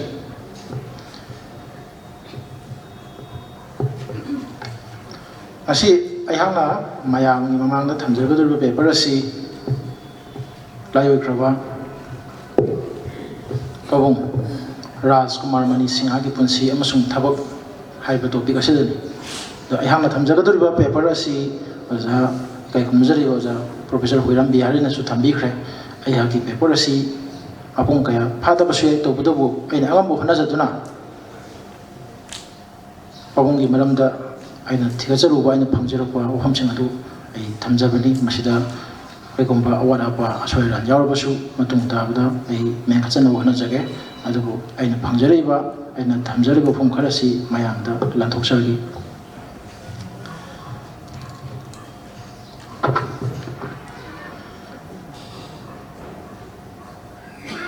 ꯃꯅꯤꯄꯨꯔꯤ ꯁꯥꯍꯤꯇ꯭ꯌꯒꯤ ꯖꯒꯠꯇ ꯂꯪꯂꯕ ꯊꯋꯥꯟꯃꯤꯆꯥꯛꯀꯨꯝ ꯉꯥꯜꯂꯝꯕ ꯑꯏꯕꯁꯤꯡꯒꯤ ꯃꯔꯛꯇ ꯔꯥꯖꯀꯨꯃꯥꯔ ꯃꯅꯤ ꯁꯤꯡꯍꯁꯨ ꯑꯃꯅꯤ ꯁ꯭ꯔꯤ ꯔꯥꯖꯀꯨꯃꯥꯔ ꯃꯅꯤ ꯁꯤꯡꯍ ꯈ꯭ꯔꯤꯁꯇꯥꯕꯗ 1958ꯀꯤ ꯖꯅꯋꯥꯔꯤ ꯇꯥꯡ 16ꯇ ꯀꯩꯁꯥꯝꯊꯣꯡ ꯇꯣꯞ ꯂꯩꯔꯛ ꯀꯩꯁꯥꯝꯄꯥꯠ ꯅꯤꯡꯊꯦꯝ ꯆꯥꯛꯀꯣꯜꯂꯨꯞꯇ ꯂꯩꯕ ꯁ꯭ꯔꯤ ꯔꯥꯖꯀꯨꯃꯥꯔ ꯇꯣꯃꯥꯜ ꯁꯅꯥ ꯁꯤꯡꯍ ꯑꯃꯗꯤ ꯋꯥꯌꯦꯡꯕꯝ ꯅꯤꯉꯣꯜ ꯀꯥꯃꯤꯅꯤ ꯁꯤꯖꯠ ꯑꯅꯤꯒꯤ ꯃꯄꯥꯔꯤ ꯑꯍꯜ ꯑꯣꯏꯅ ꯇꯩꯕꯪ ꯐꯥꯎꯔꯛꯈꯤ ꯃꯆꯤꯟ ꯃꯅꯥꯎ 5 ꯄꯣꯛꯏ ꯃꯍꯥꯛꯀ ꯊꯥꯔꯒ ꯄꯤꯕꯥ 3 ꯑꯃꯗꯤ ꯅꯤꯉꯣꯜ ꯑꯃꯅꯤ ꯔꯥꯖꯀꯨꯃꯥꯔ ꯃꯅꯤ ꯁꯤꯡꯍꯒꯤ ꯑꯄꯣꯛꯄ ꯔꯥꯖꯀꯨꯃꯥꯔ ꯇꯣꯃꯥꯜ ꯁꯅꯥ ꯕ꯭ꯔꯤꯟꯗꯥꯕꯟꯗ ꯂꯥꯏ ꯅꯤꯡꯗꯨꯅ ꯂꯩꯈꯤ ꯃꯔꯝ ꯑꯗꯨꯅ ꯄꯤꯛꯂꯤꯉꯩꯗꯒꯤ ꯃꯃꯥ ꯁꯤꯖꯒꯤ ꯃꯄꯥꯝ ꯁꯥꯌꯥꯡ ꯄꯨꯈ꯭ꯔꯤ ꯃꯄꯥꯜꯗ ꯆꯥꯎꯔꯛꯈꯤ ꯑꯄꯣꯛꯄꯤ ꯃꯃꯥ ꯏꯕꯦꯝꯃ ꯀꯥꯃꯤꯅꯤ ꯁꯤꯖꯅ ꯈꯣꯏꯔꯝꯕꯟ ꯀꯩꯊꯦꯜꯗ ꯄꯣꯠꯐꯝ ꯐꯝꯗꯨꯅ ꯃꯆꯥꯁꯤꯡ ꯃꯍꯩ ꯇꯝꯍꯟꯗꯨꯅ ꯃꯤ ꯑꯣꯏꯅꯕ ꯁꯦꯝꯂꯛꯈꯤ ꯃꯍꯥꯛꯅ ꯑꯉꯥꯡ ꯑꯣꯏꯔꯤꯉꯩ ꯃꯥꯂꯦꯝꯒꯤ ꯑꯅꯤꯁꯨꯕ ꯂꯥꯟꯖꯥꯎ ꯂꯥꯛꯇꯨꯅ ꯃꯅꯤꯄꯨꯔꯗꯁꯨ ꯑꯆꯧꯕ ꯆꯩꯊꯦꯡ ꯐꯪꯈꯤ ꯂꯥꯟꯖꯥꯎ ꯑꯗꯨꯅ ꯃꯤꯑꯣꯏ kaya ꯂꯥꯟꯖꯦꯟꯍꯟꯈꯤ ꯑꯃꯗꯤ ꯇꯪꯗꯨ ꯂꯩꯇꯥꯗꯕ ꯂꯝꯗꯝ ꯑꯃ ꯑꯣꯏꯍꯟꯈꯤ ꯑꯁꯤꯒꯨꯝꯕ ꯐꯤꯕꯝ kaya ꯑꯁꯤ ꯂꯩꯗꯨꯅꯁꯨ ꯃꯍꯥꯛ ꯂꯦꯞꯇꯅ ꯃꯍꯩ ꯇꯝꯂꯛꯈꯤ ꯑꯉꯥꯡ ꯑꯣꯏꯔꯤꯉꯩꯗꯒꯤ ꯍꯧꯅ ꯂꯥꯏꯔꯤꯛ ꯂꯥꯏꯁꯨꯗ ꯊꯋꯥꯏ ꯌꯥꯎꯔꯛꯈꯤ ꯑꯃꯗꯤ ꯑꯐꯕ ꯁꯥꯇ꯭ꯔ ꯑꯣꯏꯔꯛꯈꯤ ꯈ꯭ꯔꯤꯁꯇꯥꯕꯗ 1985ꯒꯤ ꯖꯣꯅꯥꯁꯇꯣꯟ ꯍꯥꯏ ꯏꯪꯂꯤꯁ ꯁ꯭ꯀꯨꯜꯒꯤ ꯃꯦꯇ꯭रिꯛ ꯕꯦꯆꯇ ꯃꯍꯥꯛꯅ ꯃꯀꯣꯛ ꯑꯣꯏꯔꯛꯈꯤ ꯃꯦꯇ꯭रिꯛ ꯄꯥꯁ ꯇꯧꯕꯒ ꯁꯔꯀꯥꯔꯒꯤ ꯑꯣꯖꯥ ꯑꯣꯏꯅ ꯊꯕꯛ ꯆꯪꯈꯤ ꯑꯗꯨꯕꯨ ꯃꯍꯩ ꯇꯝꯕꯗꯤ ꯂꯦꯞꯈꯤꯗꯦ ꯏꯚꯤꯅꯤꯡ ꯀ꯭ꯂꯥꯁꯇ ꯃꯇꯝ ꯑꯗꯨꯒꯤ ꯏꯝꯐꯥꯜ ꯀꯣꯂꯦꯖꯇ ꯃꯈꯥ ꯆꯠꯊꯈꯤ DM ꯀꯣꯂꯦꯖꯗ ꯏꯀꯣꯅꯣꯃꯤꯛꯁ ꯑꯣꯅꯔꯁ ꯂꯧꯗꯨꯅ BA ꯄꯥꯁ ꯇꯧꯈꯤ ꯃꯈꯥ ꯇꯥꯔꯛꯄꯗ ꯕꯦꯅꯥꯔꯁ ꯍꯤꯟꯗꯨ ꯌꯨꯅꯤꯚꯔꯁꯤꯇꯤꯗ MA ꯄꯥꯁ ꯇꯧꯈꯤ ꯑꯃꯗꯤ ꯒꯨꯋꯥꯍꯥꯇꯤ ꯌꯨꯅꯤꯚꯔꯁꯤꯇꯤꯗ LLBꯁꯨ ꯂꯣꯏꯁꯤꯟꯈꯤ ꯔꯥꯖꯀꯨꯃꯥꯔ ꯃꯅꯤ ꯁꯤꯡꯍꯒꯤ ꯑꯆꯦꯠꯄ ꯊꯥꯖꯕꯗꯤ ꯍꯦꯛ ꯉꯝꯂꯤꯕ ꯃꯈꯩ ꯃꯍꯩ ꯃꯁꯤꯡ ꯇꯝꯁꯤꯟꯕ ꯍꯥꯏꯕꯁꯤꯅꯤ ꯃꯍꯥꯛꯅ ꯁꯥꯇ꯭ꯔ ꯑꯣꯏꯔꯤꯉꯩꯗ ꯁꯥꯍꯤꯇ꯭ꯌ ꯗꯤꯕꯦꯠ ꯁ꯭ꯄꯣꯔꯠꯁ ꯑꯃꯗꯤ ꯃꯤꯌꯥꯝꯒꯤ ꯊꯕꯛꯇ ꯊꯋꯥꯏ ꯌꯥꯝꯅ ꯌꯥꯎꯔꯛꯈꯤ ꯈ꯭ꯔꯤꯁꯇ 1970ꯗꯒꯤ ꯈ꯭ꯔꯤꯁꯇ 1973 ꯐꯥꯎꯕ ꯆꯨꯔꯆꯥꯟ ꯍꯥꯏ ꯁ꯭ꯀꯨꯜ ꯑꯃꯗꯤ DM ꯀꯣꯂꯦꯖ ꯏꯝꯐꯥꯜꯗ ꯔꯥꯖꯀꯨꯃꯥꯔ ꯃꯅꯤ ꯁꯤꯡꯍ ꯑꯣꯖꯥ ꯑꯣꯏꯔꯝꯃꯤ ꯃꯍꯥꯛ ꯁꯥꯇ꯭ꯔꯁꯤꯡꯒꯤ ꯌꯥꯝꯅ ꯅꯨꯡꯁꯤꯕ ꯑꯃꯗꯤ ꯏꯀꯥꯏ ꯈꯨꯝꯅꯕ ꯑꯣꯖꯥ ꯑꯣꯏꯈꯤ ꯁꯝꯅ ꯐꯤꯗꯝꯅꯐꯝ ꯑꯣꯏꯕ ꯑꯣꯖꯥ ꯑꯣꯏꯈꯤ ꯃꯍꯥꯛꯅ ꯐ꯭ꯔꯤ ꯀꯣꯆꯤꯡ ꯀ꯭ꯂꯥꯁ kaya ꯁꯤꯟꯈꯤ ꯁꯥꯇ꯭ꯔꯁꯤꯡꯒꯤ ꯃꯦꯒꯥꯖꯤꯟ ꯏꯗꯤꯇꯔ kaya ꯑꯣꯏꯈꯤ ꯑꯃꯗꯤ ꯁꯥꯇ꯭ꯔꯁꯤꯡꯒꯤ ꯑꯣꯜ ꯔꯥꯎꯟ ꯗꯤꯕꯦꯂꯞꯃꯦꯟꯠꯒꯤꯗꯃꯛ ꯊꯧꯔꯝ ꯊꯧꯗꯥ kaya ꯄꯥꯡꯊꯣꯛꯈꯤ ꯁꯥꯇ꯭ꯔꯁꯤꯡꯒꯤꯗꯃꯛ ꯁꯩꯔꯦꯡ ꯐꯤꯛꯁꯟ ꯋꯥꯟ ꯑꯦꯛ ꯄ꯭ꯂꯦ ꯑꯃꯗꯤ ꯔꯆꯅꯥꯅꯆꯤꯡꯕ kayasꯨ ꯏꯕꯤꯈꯤ ꯑꯃꯗꯤ theatrical performance kayasꯨ ꯇꯥꯛꯄꯤ ꯇꯝꯕꯤꯈꯤ ꯚꯥꯔꯠ ꯁꯔꯀꯥꯔꯅ Christ 1982ꯗꯒꯤ 5-year plan mathang paikhalakpadagi Manipursu lairaba mayak chattaba amadi mahi tambada khudongchadaba kaya konanaba achouba khongjang ama changsillammi chaukhatpa Manipur amagidamak semgat sagatpa haiba wakhalon siga loinana Sinam Krishna Mohan Singha MK Priyavrata Singha amadi Sanasam Gaurahari Singha ki lusing makhada Rajkumar Mani Singha Cooperative Movement khongjangda thawai hakchang yauna saru yaki Manipur State Cooperative Bank Limited senior level job sing pairami mahangna awangba thaki mahi masing tamba loisilagla matungda awana kaya mayokna duna Imphal Urban Cooperative Bank Limited linkhanna bakan honaki yamna hona bakan ba Chief Executive Officer ama oina bank asibu state asigi khwaidagi mai pakpa cooperative ki khongho ama ohenki ngasidi bank asi awangmangpo bharat ki cooperative loisang singi manungda model ama oire Manipur laiba cooperator singi all round development gidamak mahak masamak yauna atoppa cooperatives kaya linkhalami khudam kharada pallabada Manipur Women's Cooperative Bank Limited Manipur State Scheduled Tribe and Scheduled Caste Development Cooperative Bank Limited the Federation of Manipur Urban Cooperative Bank and Credit Society Limited the Regional Institute of Cooperative Management Imphal amasung National Federation of Urban Cooperative Banks and Credit Societies Limited New Delhi asinasumbani Shri Rajkumar Mani Singha Imphal Urban Cooperative Bank ki manager oram matungda Sulochana Devi ga lohongduna yumbal punsida khongdaki leifamsu sagolbal ingudam lairakta hongdokhi masa mangapui nupi mari nupa ama makoi sing adudi Professor Dr. R.K. Vidyapati Devi, Dr. R.K. Rupavati Devi, R.K. Hemavati Devi, R.K. Dayapati Devi, Amadi, MPS Officer R.K. Manbindu Singhani, Rajkumar Mani ki loinabi Sulochana Devi, Usha Bhavan Government Primary School da, second head mistress ona thabak purami, makhoi animak lairik laisu ki mangal phanglaba misak mioi, ngakta oibaga, Masa singbu mahi masing tambada amadi mirak thokpada yamna puning thogatpiki Masa nupi Al Professor Dr. R.K. Vidyapati Devi Head of the Department of Biochemistry Jawaharlal Nehru Institute of Medical Sciences Coordinator Medical Education Unit Jawaharlal Nehru Institute of Medical Sciences Poromparna Phongdok Piropaki matungina masa singbu mirak tinaba amadi school ki function singda saruk yanaba matam punamakta puning thogatpiki Mapa ibungona saiding kaya Masana pigidamak ibiki amadi mama ibemana oza oiriba Usha Bhavan School da athauba singi numit ꯅꯤꯡꯁꯤꯡ ꯅꯨꯃꯤꯠ ꯑꯥꯒꯁ 16ꯗ ꯁꯩꯔꯦꯡ ꯊꯤꯍꯟꯈꯤ ꯁ꯭ꯀꯨꯜꯒꯤ ꯑꯇꯣꯞꯄ ꯐꯪꯁꯟ ꯑꯃꯗꯁꯨ ꯗꯤ story of table and ꯆꯤꯌꯔ ꯍꯥꯏꯕ play ꯃꯆꯥ ꯑꯃ ꯏꯕꯤꯗꯨꯅ ꯃꯍꯥꯛꯀꯤ ꯃꯃꯥꯟꯅꯕꯤ ꯑꯃꯒ ꯇꯦꯕꯜ ꯑꯃꯗꯤ ꯆꯤꯌꯔꯒꯤ ꯁꯛꯇꯝ ꯂꯥꯡꯗꯨꯅ ꯃꯌꯥꯝꯗ ꯎꯠꯈꯤ ꯍꯥꯏꯔꯤꯕ ꯗꯥꯏꯂꯣꯛ ꯄ꯭ꯂꯦ ꯑꯁꯤ ꯃꯌꯥꯝꯅ ꯄꯥꯝꯅꯅ ꯌꯦꯡꯅꯈꯤ ꯑꯉꯥꯡ ꯑꯣꯏꯔꯤꯉꯩ ꯁ꯭ꯀꯨꯜ ꯇꯝꯂꯤꯉꯩ ꯃꯇꯝꯗ ꯃꯄꯥ ꯏꯕꯨꯡꯉꯣꯅ ꯂꯥꯏꯔꯤꯛ ꯇꯧꯔꯤꯕ ꯃꯅꯥꯛꯇ ꯀꯧꯁꯤꯟꯗꯨꯅ ꯂꯥꯏꯔꯤꯛ ꯄꯥꯍꯜꯂꯛꯏ ꯑꯃꯗꯤ ꯇꯥꯛꯄꯤꯔꯛꯏ ꯄꯔꯤꯈ꯭ꯌꯥꯗ ꯃꯥꯔꯛ ꯋꯥꯡꯅ ꯐꯪꯅꯕ ꯃꯇꯝ ꯄꯨꯝꯕꯗ ꯄꯨꯛꯅꯤꯡ ꯊꯧꯒꯠꯄꯤꯔꯛꯏ ꯂꯥꯏꯔꯤꯛ ꯈꯛꯇ ꯅꯠꯇꯅ ꯃꯆꯥꯁꯤꯡꯕꯨ ꯍꯣꯕꯤ ꯑꯃ ꯊꯝꯅꯕ ꯑꯃꯗꯤ ꯁ꯭ꯀꯨꯜ ꯀꯣꯂꯦꯖꯅꯆꯤꯡꯕꯒꯤ ꯐꯪꯁꯟꯗ ꯎꯅꯅꯕ ꯇꯥꯛꯄꯤꯈꯤ ꯃꯆꯥꯅꯨꯄꯤꯅ ꯀ꯭ꯂꯥꯁ 7 ꯇꯝꯕ ꯃꯇꯝꯗ ꯃꯆꯥꯒꯤꯗꯃꯛ ꯍꯥꯔꯃꯣꯅꯤꯌꯝ ꯑꯃ ꯂꯩꯕꯤꯈꯤ ꯑꯃꯗꯤ ꯏꯁꯩꯒꯤ ꯑꯣꯖꯥ ꯑꯃ ꯅꯦꯛꯇꯨꯅ ꯃꯆꯥꯕꯨ ꯀ꯭ꯂꯥꯁꯤꯀꯦꯜ ꯃ꯭ꯌꯨꯖꯤꯛ ꯇꯝꯍꯟꯈꯤ ꯉꯁꯤ ꯐꯥꯎꯕ ꯃꯄꯥ ꯏꯕꯨꯡꯉꯣꯃꯛꯅꯤ ꯈꯟꯅ ꯍꯥꯔꯃꯣꯅꯤꯌꯝ ꯑꯗꯨꯕꯨ ꯃꯆꯥ ꯏꯕꯦꯝꯃꯅ ꯊꯝꯖꯔꯤ ꯔꯥꯖꯀꯨꯃꯥꯔ ꯃꯅꯤ ꯃꯄꯥ ꯑꯃ ꯑꯣꯏꯅ ꯋꯥꯔꯛ ꯂꯥꯏꯐ ꯑꯃꯗꯤ ꯐꯦꯃꯤꯂꯤ ꯂꯥꯏꯐ ꯑꯅꯤꯕꯨ ꯕꯦꯂꯦꯟꯁ ꯇꯧꯗꯨꯅ ꯆꯠꯄ ꯃꯤꯁꯛ ꯑꯃ ꯑꯣꯏꯈꯤ ꯃꯆꯥꯁꯤꯡꯕꯨ ꯑꯃꯗꯤ ꯏꯃꯨꯡ ꯃꯅꯨꯡꯒꯤ ꯃꯤꯑꯣꯏꯁꯤꯡꯕꯨ ꯑꯁꯪꯕ ꯃꯇꯝꯗ ꯑꯃꯗꯤ ꯍꯔꯥꯎ ꯀꯨꯝꯍꯩ ꯃꯇꯝꯗ ꯀꯣꯏꯕ ꯄꯨꯊꯣꯛꯄꯤ ꯅꯣꯡꯃꯥꯏꯖꯤꯡ ꯅꯨꯃꯤꯠꯁꯤꯡꯗ ꯃꯆꯥꯁꯤꯡꯕꯨ ꯁꯤꯅꯦꯃꯥ ꯌꯦꯡꯕ ꯄꯨꯕꯤ ꯍꯜꯂꯛꯂꯒ ꯌꯦꯡꯂꯨꯔꯤꯕ ꯃꯨꯚꯤ ꯑꯗꯨꯒꯤ ꯃꯣꯔꯦꯜ ꯀꯔꯤꯅꯣ ꯍꯥꯏꯕꯗꯨ ꯃꯆꯥꯁꯤꯡꯗ ꯏꯍꯜꯂꯤ ꯃꯆꯥ ꯏꯕꯦꯝ ꯑꯍꯜ ꯕꯤꯗ꯭ꯌꯥꯄꯇꯤꯅ MBBS ꯑꯦꯗꯃꯤꯁꯟꯒꯤꯗꯃꯛꯇ ꯀꯟꯅ ꯍꯣꯠꯅꯕ ꯃꯇꯝꯗ ꯃꯍꯥꯛꯅ ꯐꯪꯈꯤꯕ ꯁꯔꯇꯤꯐꯤꯀꯦꯠ ꯀꯌꯥ ꯄꯨꯊꯣꯛꯇꯨꯅ ꯎꯠꯈꯤ ꯑꯃꯗꯤ ꯃꯍꯥꯛꯅ ꯍꯣꯠꯅꯈꯤꯕ ꯊꯧꯅꯥ ꯑꯗꯨ ꯃꯆꯥꯁꯤꯡꯗꯁꯨ ꯂꯩꯒꯗꯕꯅꯤ ꯑꯃꯁꯨꯡ ꯃꯥꯏ ꯄꯥꯛꯅꯕ ꯍꯣꯠꯅꯒꯗꯕꯅꯤ ꯍꯥꯏꯗꯨꯅ ꯄꯨꯛꯅꯤꯡ ꯊꯧꯒꯠꯄꯤꯈꯤ ꯃꯗꯨꯃꯛꯅꯁꯨ ꯃꯆꯥꯕꯨ MBBS ꯇꯝꯕ ꯐꯪꯍꯟꯈꯤ ꯑꯃꯗꯤ ꯃꯇꯤꯛ ꯆꯥꯕ ꯗꯣꯛꯇꯔ ꯑꯃ ꯑꯣꯏꯍꯟꯈꯤ ꯃꯁꯤꯒꯤ ꯃꯊꯛꯇ ꯃꯆꯥ ꯏꯕꯦꯝꯃꯅ ꯀꯥꯎꯕ ꯉꯝꯗꯅ ꯆꯦꯛꯁꯤꯟꯅ ꯊꯝꯖꯕ ꯃꯄꯥ ꯏꯕꯨꯡꯉꯣꯒꯤ ꯈꯨꯗꯣꯜꯄꯣꯠꯁꯤꯡꯒꯤ ꯃꯅꯨꯡꯗ ꯇꯦꯞ ꯔꯦꯀꯣꯔꯗꯔ ꯑꯃꯗꯤ ꯄꯨꯟꯁꯤꯒꯤ ꯃꯥꯏ ꯄꯥꯛꯅꯕ ꯇꯥꯛꯄꯤꯔꯝꯕ ꯄꯨꯛꯅꯤꯡ ꯊꯧꯒꯠ ꯋꯥꯍꯩ ꯃꯟꯇ꯭ꯔꯁꯤꯡ ꯑꯗꯨꯅꯤ ꯃꯆꯥ ꯑꯍꯜꯗ ꯅꯠꯇꯦ ꯃꯈꯥ ꯇꯥꯕ ꯃꯆꯥꯁꯤꯡꯕꯨꯁꯨ ꯃꯍꯩ ꯃꯁꯤꯡ ꯅꯤꯡꯊꯤꯅ ꯇꯝꯍꯟꯗꯨꯅ ꯆꯪ ꯊꯣꯛꯄ ꯃꯤ ꯑꯃꯃꯝ ꯑꯣꯏꯅꯕ ꯁꯦꯝꯂꯝꯃꯤ ꯔꯥꯖꯀꯨꯃꯥꯔ ꯃꯅꯤ ꯁꯤꯡꯍ ꯕꯦꯡꯀꯤ ꯁꯤꯟꯐꯝ ꯄꯥꯏꯗꯨꯅꯁꯨ ꯏꯕꯕꯨ ꯄꯥꯝꯖꯕ ꯃꯔꯝꯅ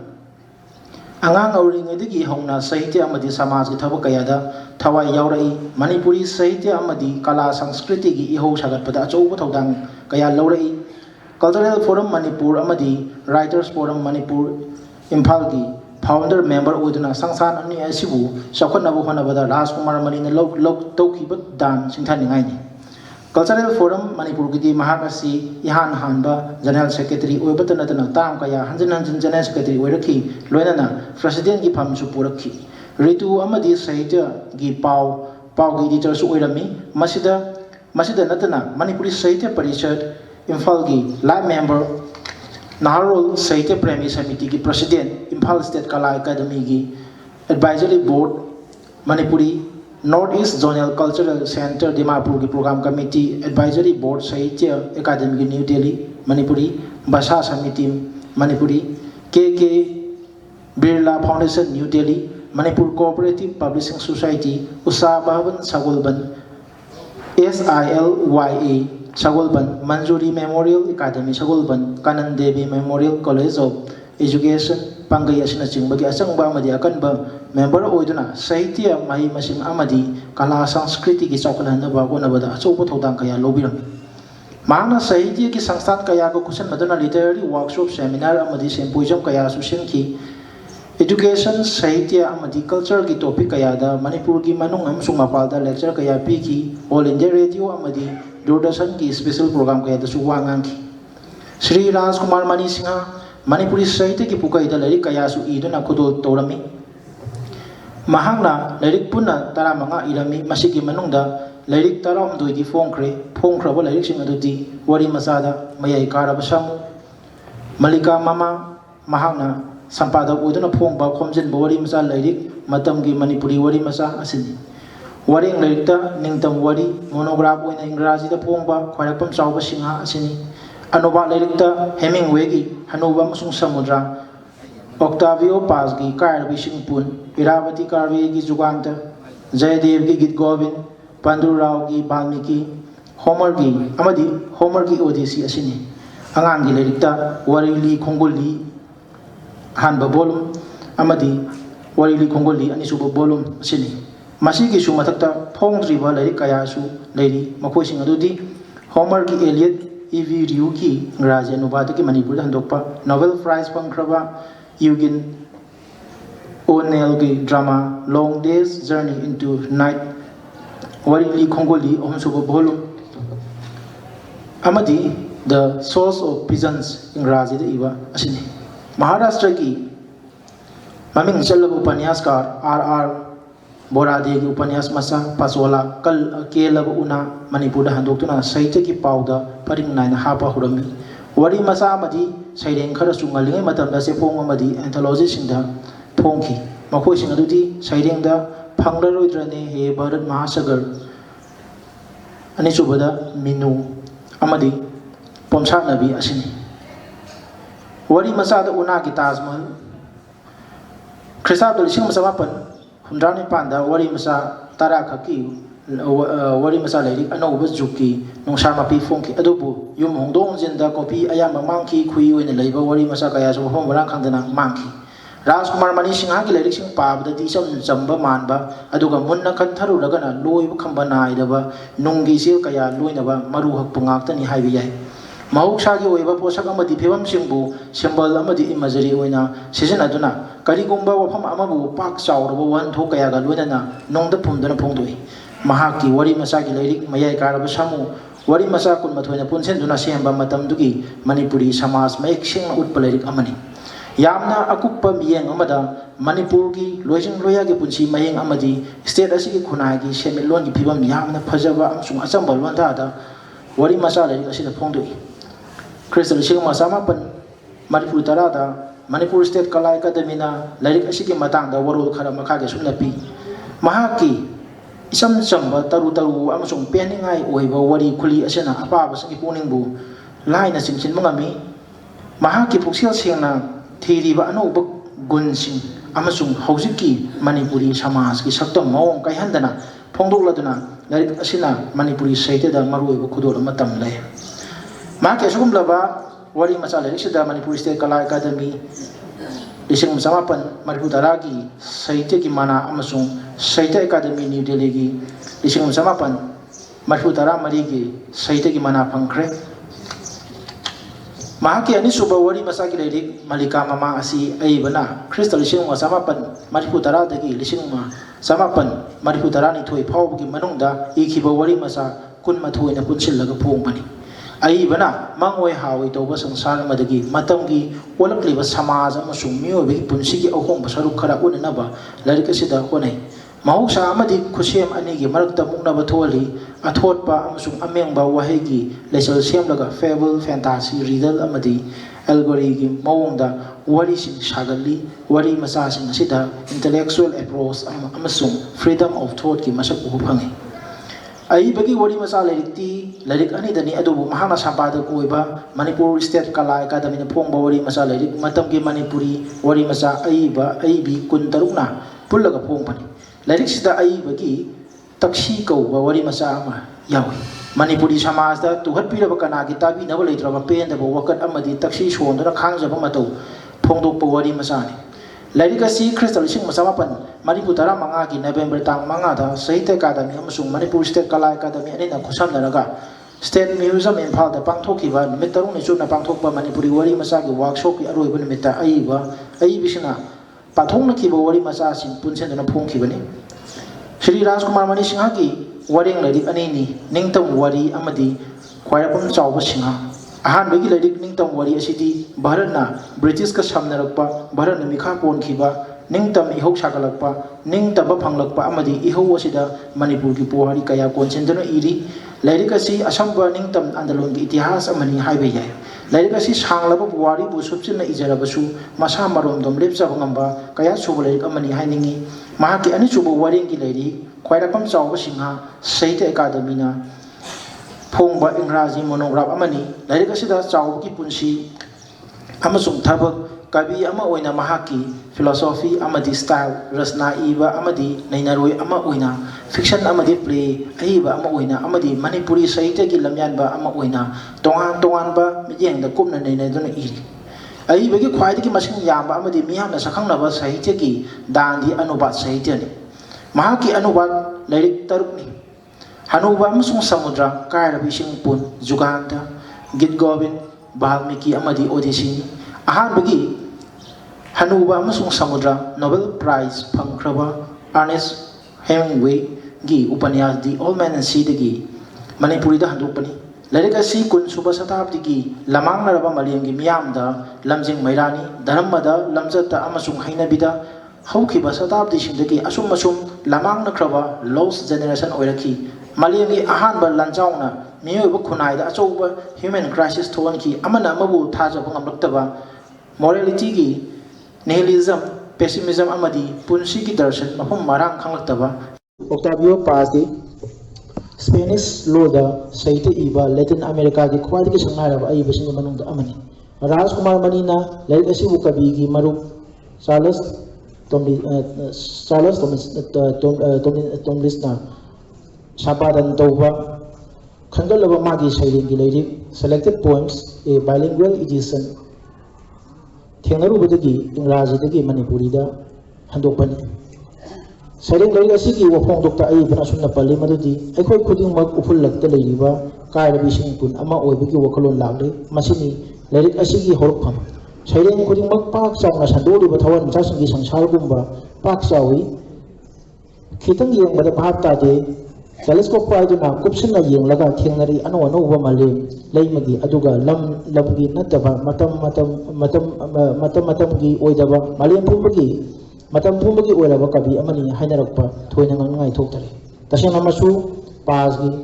ꯁꯩꯔꯦꯡꯁꯤꯡ ꯑꯀꯛꯅꯕ ꯃꯇꯝ ꯇꯥꯡꯀꯛ ꯑꯃꯒꯤ ꯁꯛꯇꯝ ꯎꯠꯄ ꯅꯠꯇꯦ ꯃꯇꯝ ꯄꯨꯝꯕꯒꯤ ꯆꯨꯝꯗꯨꯅ ꯂꯩꯔꯕ ꯇꯥꯏꯕꯪ ꯄꯥꯟꯕꯒꯤ ꯅꯨꯡꯒꯤ ꯃꯁꯛ ꯎꯠꯄ ꯁꯩꯔꯦꯡꯁꯤꯡꯅꯤ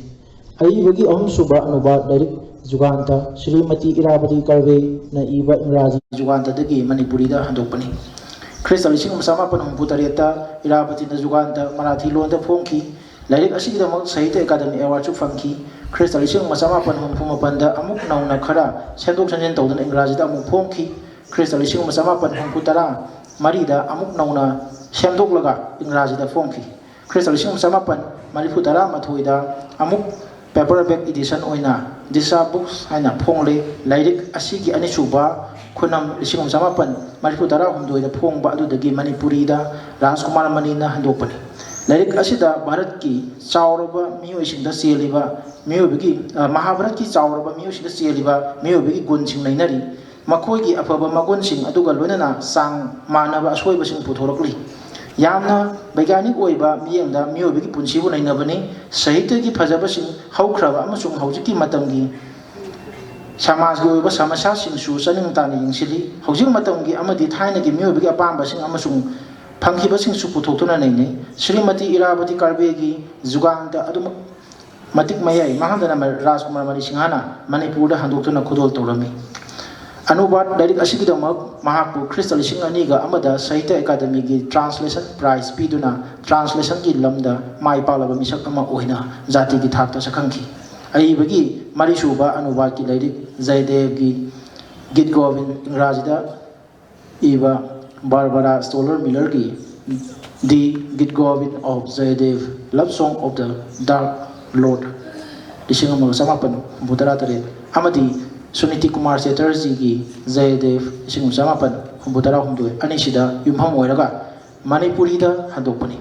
ꯖꯌꯗꯦꯕꯅ ꯃꯥꯒꯤ ꯂꯣꯏꯅꯕꯤ ꯄꯗꯃꯥꯄꯇꯤꯒ ꯂꯣꯏꯅꯅ ꯖꯒꯟꯅꯥꯊꯀꯤ ꯁꯦꯕꯥ ꯇꯧꯖꯩ ꯃꯍꯥꯛꯅ ꯏꯁꯩ ꯂꯦꯡꯂꯒ ꯄꯗꯃꯥꯄꯇꯤꯅ ꯖꯒꯣꯏ ꯁꯥꯕꯗꯒꯤ ꯒꯤꯠ ꯒꯣꯕꯤꯟ ꯑꯣꯏꯔꯛꯈꯤ ꯒꯤꯠ ꯒꯣꯕꯤꯟ ꯔꯥꯙꯥ ꯀ꯭ꯔꯤꯁꯅ ꯑꯅꯤꯒꯤ ꯄ꯭ꯔꯦꯝꯒꯤ ꯔꯁ ꯎꯠꯄ ꯂꯥꯏꯔꯤꯛꯅꯤ ꯃꯄꯥꯟ ꯊꯣꯡꯗꯗꯤ ꯆꯝꯅ ꯐꯖꯕ ꯃꯥꯜꯍꯜꯂꯕꯁꯨ ꯃꯅꯨꯡꯒꯤ ꯃꯆꯥꯛꯁꯤꯡ ꯌꯥꯝꯅ ꯀꯨꯞꯄꯤ ꯀ꯭ꯔꯤꯁꯅ ꯑꯃꯗꯤ ꯔꯥꯙꯥꯒꯤ ꯄ꯭ꯔꯦꯝꯕꯨ ꯄꯔꯃꯥꯇꯃꯥ ꯑꯃꯗꯤ ꯖꯤꯕꯥꯇꯃꯥ ꯑꯅꯤꯒꯤ ꯃꯤꯂꯟꯒꯤ ꯃꯁꯛ ꯑꯣꯏꯅ ꯎꯠꯄꯅꯤ ꯒꯤꯠ ꯒꯣꯕꯤꯟꯕꯨ ꯅꯥꯇ꯭ꯌ ꯔꯁ ꯀꯥꯕ꯭ꯌ ꯗ꯭ꯔꯃꯥꯇꯤꯛ ꯂꯤरिꯀꯦꯜ ꯄꯣꯏꯝ ꯑꯃꯅꯤ ꯍꯥꯏꯅ ꯈ꯭ꯋꯥꯏꯗꯒꯤ ꯍꯦꯟꯅ ꯐꯖꯅ ꯁꯤꯡꯊꯥꯅꯩ ꯏꯁꯩꯁꯤꯡꯒꯤ ꯆꯀ꯭ꯔ ꯑꯃꯅꯤ ꯃꯔꯛ ꯃꯔꯛꯇ ꯆꯤꯟꯅ ꯊꯤꯒꯗꯕ ꯁꯟꯗ ꯅꯥꯏꯔꯕ ꯀ꯭ꯂꯥꯁꯤꯀꯦꯜ ꯀꯥꯕ꯭ꯌ ꯄꯗꯁꯤꯡꯅ ꯃꯇꯥꯡ ꯆꯥꯅ ꯊꯦꯜꯂꯤ ꯀꯥꯕ꯭ꯌ ꯄꯗꯁꯤꯡ ꯑꯁꯤ ꯕ꯭ꯌꯥꯀꯔꯟ ꯑꯃꯁꯨꯡ ꯑꯂꯪꯀꯥꯔꯒꯤ ꯅꯤꯌꯝꯁꯤꯡꯅ ꯄꯨꯟꯗꯦ ꯑꯌꯥꯝꯕꯅ ꯋꯥꯔꯤ ꯂꯤꯕꯒꯤ ꯃꯑꯣꯡ ꯀꯅꯥꯅ ꯂꯤꯔꯤꯕ ꯀꯔꯤ ꯍꯥꯏꯒꯗꯧꯔꯤꯕ ꯍꯥꯏꯕꯗꯨ ꯇꯥꯛꯄꯅꯤ ꯒꯤꯠ ꯒꯣꯕꯤꯟꯗꯗ ꯌꯥꯎꯔꯤꯕ ꯁꯨꯞꯆꯤꯜꯂꯕ ꯀꯥꯕ꯭ꯌ ꯄꯗꯁꯤꯡ ꯑꯁꯤꯅ ꯀꯨꯞꯂꯕ ꯕꯔꯅꯟ ꯑꯃꯁꯨꯡ ꯂꯨꯔꯕ ꯋꯥꯈꯜꯁꯤꯡ ꯌꯥꯎꯍꯟꯕ ꯉꯝꯃꯤ ꯑꯥꯔꯊ ꯁꯟꯗꯣꯛꯅ ꯇꯥꯛꯅꯕꯒꯤꯗꯃꯛ ꯑꯂꯪꯀꯔ ꯁꯥꯁꯇ꯭ꯔ ꯁꯤꯖꯤꯟꯅꯔꯤ ꯄꯗ ꯈꯔꯗ ꯏꯁꯩꯁꯤꯡ ꯑꯁꯤꯒꯤ ꯑꯌꯥꯝꯕ ꯁꯛꯇꯝ ꯐꯣꯡꯗꯣꯛꯂꯤꯕ ꯑꯦꯂꯤꯇꯔꯦꯁꯟ ꯑꯃꯗꯤ ꯑꯄꯥꯕꯁꯤꯡ ꯑꯃꯁꯨꯡ ꯑꯇꯥꯕꯁꯤꯡꯒꯤ ꯃꯤꯍꯨꯜ ꯆꯣꯡꯅꯤꯡꯉꯥꯏ ꯑꯣꯏꯕ ꯋꯥꯍꯩ ꯋꯥꯇꯥ ꯀꯌꯥ ꯍꯥꯞꯄꯤ ꯔꯥꯖꯀꯨꯃꯥꯔ ꯃꯅꯤ ꯁꯤꯡꯍꯅ ꯂꯥꯏꯔꯤꯛ ꯑꯁꯤꯕꯨ ꯑꯅꯨꯕꯥꯠ ꯇꯧꯕꯇ ꯅꯠꯇꯅ ꯃꯔꯤꯛ ꯆꯨꯝꯅ ꯅꯩꯅꯕꯒꯤ ꯋꯥꯔꯦꯡ ꯑꯃꯒ ꯂꯣꯏꯅꯅ ꯃꯤꯌꯥꯝꯗ ꯂꯥꯟꯊꯣꯔꯛꯏ ꯑꯏꯕꯒꯤ ꯃꯉꯥꯁꯨꯕ ꯑꯅꯨꯕꯥꯠ ꯂꯥꯏꯔꯤꯛ ꯕꯥꯜꯃꯤꯀꯤ ꯑꯥꯏ ꯄꯥꯟꯗꯨꯔꯪꯒ ꯔꯥꯎꯅ ꯏꯪꯒ꯭ꯔꯥꯖꯤꯗ ꯏꯕ ꯕꯥꯜꯃꯤꯀꯤ 1994 ꯃꯅꯤꯄꯨꯔꯤꯗ ꯍꯟꯗꯣꯛꯄꯅꯤ Panduranga Rao ki lairikasi monogram ni Mahapurush Valmiki ki punsi amadi thabak ki maram da yamna kupna nei na bani lairikasi da Mahakavya ki saktam Valmiki na pamjaba mioi khwaidi ki pumhen hen ba phidam saklon ahung ki apun ba saktam mi ama oibigi matau khusem haiba kalakar amadi paujel haiba tangkak tare asida Valmiki amadi Ramayan bu yamna kupthana nei dun iri ai ba ki taruk suba anuba lairi Homer ki Odyssey Viryu ki Ingraji anuba tagi Manipuri da handopani Shri Rajkumar Mani Singhana Greek ki Mahakavya asi anubat tawba khak natana sang laba marik chumba wahok do section na masak ta to sem laba mit ki illusion sing amasung glossary ki saruk yauna ningthina Manipuri da handoi mahaki wahok dokta Homer kanano haiba mayek sing na tagli masigi mathakta matamdu ki Greek sing ki samaj amasung sarkar Greek sing ki laitin ki wari amasung dharma Greek sing na Thazan Daramba Mamanga ki Jagat Odyssey ki wari kuli Saritra Khuyek Upanyas ki Lamyan ba Mamal Lepa amadi Anobar ki Khongjang haibasida yamna marik chumna Odyssey bu nainari Homer na Krista Mamang Satra ka kun adwaida Asia Minor da Odyssey ikhibani thazanai mahana wari lairik punamuk chimpha buraduna Lyre haiba Bina Jandra gumba mari tingba Jandra ama paiduna isai oina tal matra amadi sandana ina miyam marta saktuna mahaki mengsat lamna sandoki Odyssey ki wari mapungdi Ithaka ki Ningthau Laertes amasung Maharani Anticleana Odysseus pui apung mari pharaklaba matamda mapana mangonda ningthau kubam sinare ningthau Icarius ki masanipi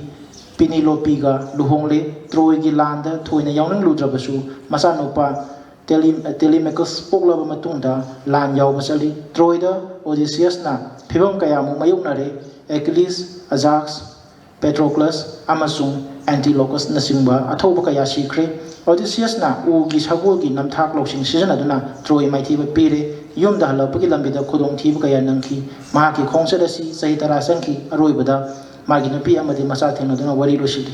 Mahakavya si pak chawi manung chili miyobi ki pibam khuding makonsili afabaga phatabaga nahaga ahaga asibaga achangbaga leinariba marising ulli miyobi ki punsigi matik magun sajat hainabi amasung punsigi mawong mataw khuding mang utpa Mahakavya amani Rajkumar Mani Singha angangi sahita da sukut tharami angang singgidamak moral ka loinaba fable haina khangnaba pauro wari atianba wari li khongulli bolumani thongna phongkhre wari sing asi thainagi Greece asok ki fable singdagi angang singna pabada khuloinaba araiba londa yamna tension ai thopani Lerik asigi ahan basarukta miyobigi lamcha sajat loksing amasung gun kayam ki maramda loksing chakhonabagi damak symbol kayamu sinaduna I atianba wari kaya yauri Symbol sing aduda hainau pambi sorphon pambi thaibong pambi angor pambi khongnang bot kaubilia pambi kabrang sa pambi singnang pambi thongmai singjang saitup hameng yaw kaisal nongsa sekpi kwangna sikba tongan ba sao se amadi polam sing yauri Lirik asida wari sama yawi wari sing thawina telhalli maramdi khajitang haibada punama khangan ba haibasi atang bakala amani ahan ba bolum lirik sida Manipur sarkar ki lising masamapan mariku tarani thoigi angangi saitagi mana phangkhre lirik asigi ani suba bolum da wari atien ba samaga tarani thoi yawi masida su sanga amadi polam kaya bu symbol oina sisinai ahan bagi bolum dadi liba yaba khongul haiduna wari sing adu ki moral piram badu ani suba bolum dadi hap khidre masi ai bana saitagi mamal hanthali khanki badagi ani suba bolum asida su NCERT Delhi gi Crystal sing masamapan Mariputara mangagi National Prize phangkhre Shri Rajkumar Mani Singha fiction writer ni amasung handuloi ni khodol toramliba lairik khudingmak mating leiba ngaktani mapung moina yengmada mahaki lairik anubana masing yami mahana translation ki thabuk awangba thaki kala amani haibas thajaki mahana creativity yaudaba translation di vibrant oiba ngamdi marakta pandam mangki haina phongdulami handopagi thabakta mahak yamna section jaba reference book kaya paduna matam sangna systematic oina honaba handoloi amani punsigi loiramdai gi sahi kharadi mahak mythology gi lairik sing pabada pungning sang lukhi pangthong ba thawai kaya pang pangamlamdana masaki sahi 49 surakpada crystal lising aniga manga april gi tang kun manga ningthokaba numitta taibang pan thadoki mahakna hinglingai matamda malengi sangnai ba ꯑꯏꯕ ꯀꯌꯥꯒꯤ ꯁꯥꯍꯤꯇ꯭ꯌꯗꯤ ꯃꯅꯤꯄꯨꯔꯤ ꯁꯥꯍꯤꯇ꯭ꯌꯒꯤ ꯄꯨꯀꯩꯗ ꯈꯨꯗꯣꯜ ꯇꯧꯔꯝꯂꯦ ꯄꯨꯟꯁꯤꯕꯨ ꯊꯕꯛꯅꯤ ꯊꯕꯛꯄꯨ ꯄꯨꯟꯁꯤꯅꯤ ꯈꯟꯗꯨꯅ ꯄꯣꯊꯥꯕ ꯂꯩꯇꯅ ꯃꯅꯤꯄꯨꯔꯤ ꯁꯃꯥꯖ ꯁꯪꯁꯀ꯭ꯔꯤꯇꯤ ꯑꯃꯗꯤ ꯁꯥꯍꯤꯇ꯭ꯌꯒꯤꯗꯃꯛꯇ ꯆꯥꯎꯈꯠꯅꯕ ꯍꯣꯠꯅꯔꯝꯕ ꯑꯁꯤꯒꯨꯝꯕ ꯃꯤꯁꯛꯇꯤ ꯃꯅꯤꯄꯨꯔꯗ ꯑꯇꯥꯡꯕꯅꯤ ꯃꯇꯥꯡ ꯑꯁꯤꯗꯒꯤ ꯄꯦꯄꯔ ꯂꯣꯏꯁꯤꯟꯖꯔꯤ ꯑꯩꯈꯣꯏꯒꯤ ꯗꯥꯛꯇꯔ ꯂꯥꯏꯁ꯭ꯔꯝ ꯀꯣꯏꯔꯦꯡꯅ ꯑꯩꯈꯣꯏꯒꯤ life and works of R K Mani ꯃꯔꯝꯗ ꯍꯥꯏꯐꯦꯠ ꯄꯥꯕꯤꯈ꯭ꯔꯦ ꯃꯁꯤꯗ ꯑꯋꯥꯠꯄ ꯈꯔ ꯌꯥꯎꯔꯤ ꯑꯋꯥꯠꯄꯁꯤꯡ ꯑꯁꯤꯗꯤ ꯃꯇꯨꯡꯒꯤꯗ ꯑꯃꯨꯛ ꯃꯦꯟꯈꯠꯅꯕ ꯑꯩꯅ ꯃꯁꯤ ꯑꯋꯥꯠꯄ ꯍꯥꯏꯅ ꯍꯥꯏꯖꯔꯤꯕꯗꯤ ꯀꯩꯅꯣꯅꯤ ꯑꯥꯔ ꯀꯦ ꯃꯅꯤ 19 ꯀꯌꯥꯗ ꯃꯦꯇ꯭ꯔꯤꯛ ꯄꯥꯁ ꯇꯧꯏ 19 ꯀꯌꯥꯗ BA ꯄꯥꯁ ꯇꯧꯏ 19 ꯀꯌꯥꯗ MA ꯄꯥꯁ ꯇꯧꯏ LLB ꯑꯇꯩ ꯅꯠꯇꯕ LLB ꯄꯥꯁ ꯇꯧꯕ ꯃꯁꯤ ꯑꯗꯒꯤ MA ꯄꯥꯁ ꯇꯧꯕꯁꯤ ꯁꯦꯀꯦꯟ ꯀ꯭ꯂꯥꯁꯂ ꯐꯥꯔꯁ ꯀ꯭ꯂꯥꯁꯂ ꯍꯥꯏꯔꯤꯕ ꯗꯤꯇꯦꯜꯁꯦ ꯃꯁꯤ ꯈꯤꯇꯪ ꯃꯗꯨꯅꯤ ꯑꯩꯅ ꯑꯇꯩꯗꯤ ꯂꯣꯏ ꯌꯥꯔꯦ ꯃꯥꯅ ꯇꯧꯔꯤꯕ ꯃꯌꯥꯝ ꯑꯌꯥꯝꯕ ꯂꯣꯏ ꯌꯥꯎꯔꯦ ꯑꯗꯣ ꯃꯥꯒꯤ ꯀꯦꯔꯤꯌꯔꯁꯦ ꯃꯥ ꯀ꯭ꯂꯥꯁ 10ꯗ ꯐꯥꯁ ꯇꯥꯏ ꯍꯥꯏꯕꯅꯤ ꯐꯥꯁ ꯇꯥꯏ ꯑꯗꯨ ꯃꯦꯇ꯭ꯔꯤꯛꯇ ꯑꯩꯈꯣꯏ ꯌꯥꯝꯃꯨꯡꯅ ꯑꯩꯉꯣꯟꯗ ꯍꯥꯏꯔꯝꯕꯗꯤ ꯑꯩ ꯃꯥꯁꯦ 20 ꯑꯩꯈꯣꯏꯒꯤ ꯒꯨꯋꯥꯍꯥꯇꯤ ꯌꯨꯅꯤꯚꯔꯁꯤꯇꯤꯒꯤ 10 ꯁꯨꯕꯗ ꯂꯥꯛꯑꯦꯅ ꯌꯥꯝꯃꯨꯡꯁꯤꯅ ꯑꯩꯉꯣꯟꯗꯗꯤ ꯍꯥꯏꯔꯝꯃꯤ ꯕꯤꯍꯥꯔꯤ ꯑꯩ ꯐꯥꯁ ꯇꯥꯕꯅꯤ ꯑꯗꯨ ꯃꯣꯏ ꯈꯨꯒꯦꯟꯅ ꯃꯥꯁꯦ ꯊꯥꯔ 4 5ꯇ ꯂꯩꯕꯅꯤ ꯃꯥ ꯐꯥꯁ ꯇꯥꯈ꯭ꯔꯦ ꯑꯗꯨꯒ ꯑꯩꯒꯤ ꯃꯔꯨꯞ ꯁꯦꯀꯦꯟ ꯇꯥꯕ ꯍꯧꯖꯤꯛꯀꯤ ꯑꯣꯖꯥ ꯄꯤꯁꯛ ꯒꯣꯀꯨꯜ ꯁꯥꯁꯇ꯭ꯔꯤꯗꯣ ꯃꯗꯨꯅ ꯊꯥꯔ ꯇꯥꯔꯦ ꯁꯤꯁꯤ ꯍꯥꯏ ꯁ꯭ꯀꯨꯜꯗ ꯍꯣꯡꯈꯤꯕꯗꯣ ꯃꯥ ꯍꯥꯏꯔꯝꯃꯤ ꯑꯗꯣ ꯃꯣꯏ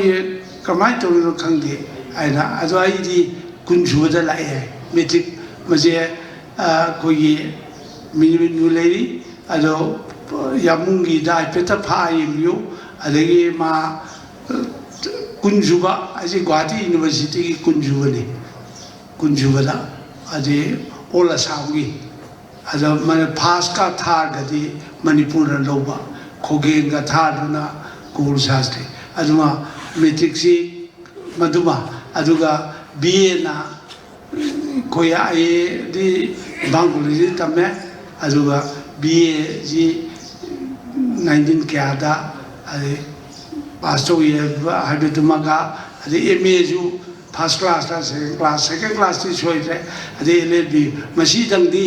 ꯑꯩꯈꯣꯏ ꯌꯥꯝꯃꯨꯡꯒꯤ ꯏꯃꯨꯡ ꯃꯅꯨꯡꯅ ꯁꯄ꯭ꯂꯥꯏ ꯇꯧꯕꯤꯌꯨ ꯏꯟꯐꯣꯔꯃꯦꯁꯟ ꯄꯤꯕꯤꯌꯨ ꯔꯦꯀꯣꯔꯠ ꯂꯩꯔꯝꯒꯅꯤ ꯑꯗꯣ ꯃꯔꯝꯗꯤ ꯈꯤꯇꯪ ꯃꯄꯨꯡ ꯐꯥꯅꯕꯒꯤ ꯍꯥꯏꯖꯕꯅꯤ ꯌꯥꯝ ꯐꯖꯩ ꯑꯗꯣ ꯃꯊꯪꯗ ꯑꯃꯨꯛ ꯀꯧꯁꯟꯖꯒꯦ ꯑꯩꯈꯣꯏꯒꯤ ꯀꯣꯟꯊꯧꯖꯝ ꯕꯤꯖꯂꯥꯇꯥ ꯑꯗꯣ ꯑꯥꯔ ꯀꯦ ꯃꯅꯤ ꯁꯤꯡ ꯑꯦ ꯐꯤꯛꯁꯟ ꯔꯥꯏꯇꯔ ꯑꯍꯥꯟꯕꯃꯛꯇꯗ ꯂꯝꯗꯝꯁꯤꯕꯨ ꯀꯣꯟꯕꯤꯔꯤꯕ ꯏꯕꯨꯙꯧ ꯏꯕꯦꯟꯙꯧꯕꯨ ꯊꯃꯣꯏꯅꯨꯡꯗ ꯆꯦꯠꯅ ꯊꯥꯒꯣꯟꯅꯖꯔꯒ ꯈꯨꯔꯨꯝꯖꯔꯤ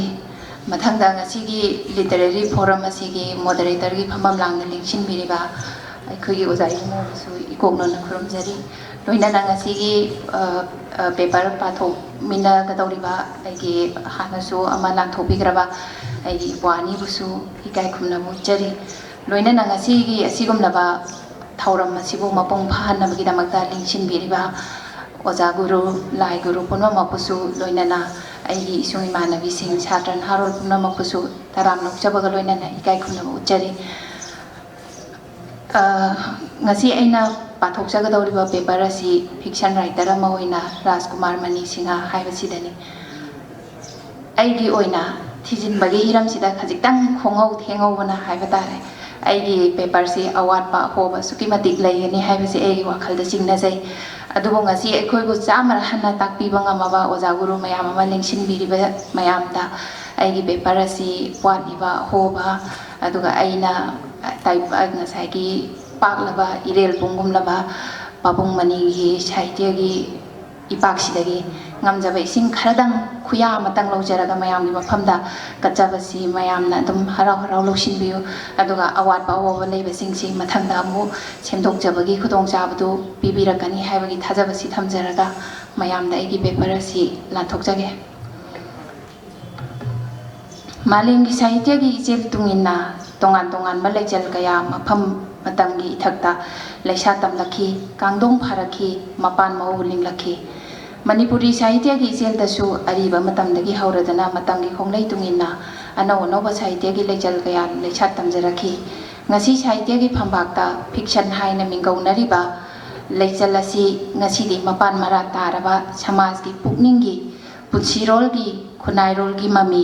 machu kaya yekliba thoidongna apaba singi thamoi khon bangam laba kala gi machalama oire fiction haiba wahai asi latin wahai fictus haibadi semba natraga semgatpa to form haiba wahai asidagi natraga fictio haibadi semgatpa sajinba amadi saktam lemnaba natraga saktam ama pinaba thawong haibadi the act of making fashioning or molding haibasidagi lakpani launai fiction haibasi tasengna thokiba asengba thauram thaudoki mapau nataba aiba singi kalpana gi oiba manglanda satkai jarakpa sahitya gi leichanni fiction haibasi gi sakta warol piraduna M.I. Sabram samadi Geoffrey Gard harfamna ashumna hairi fiction is any literature narrative whether in prose or verse which is invented instead of being an account of events that actually happen.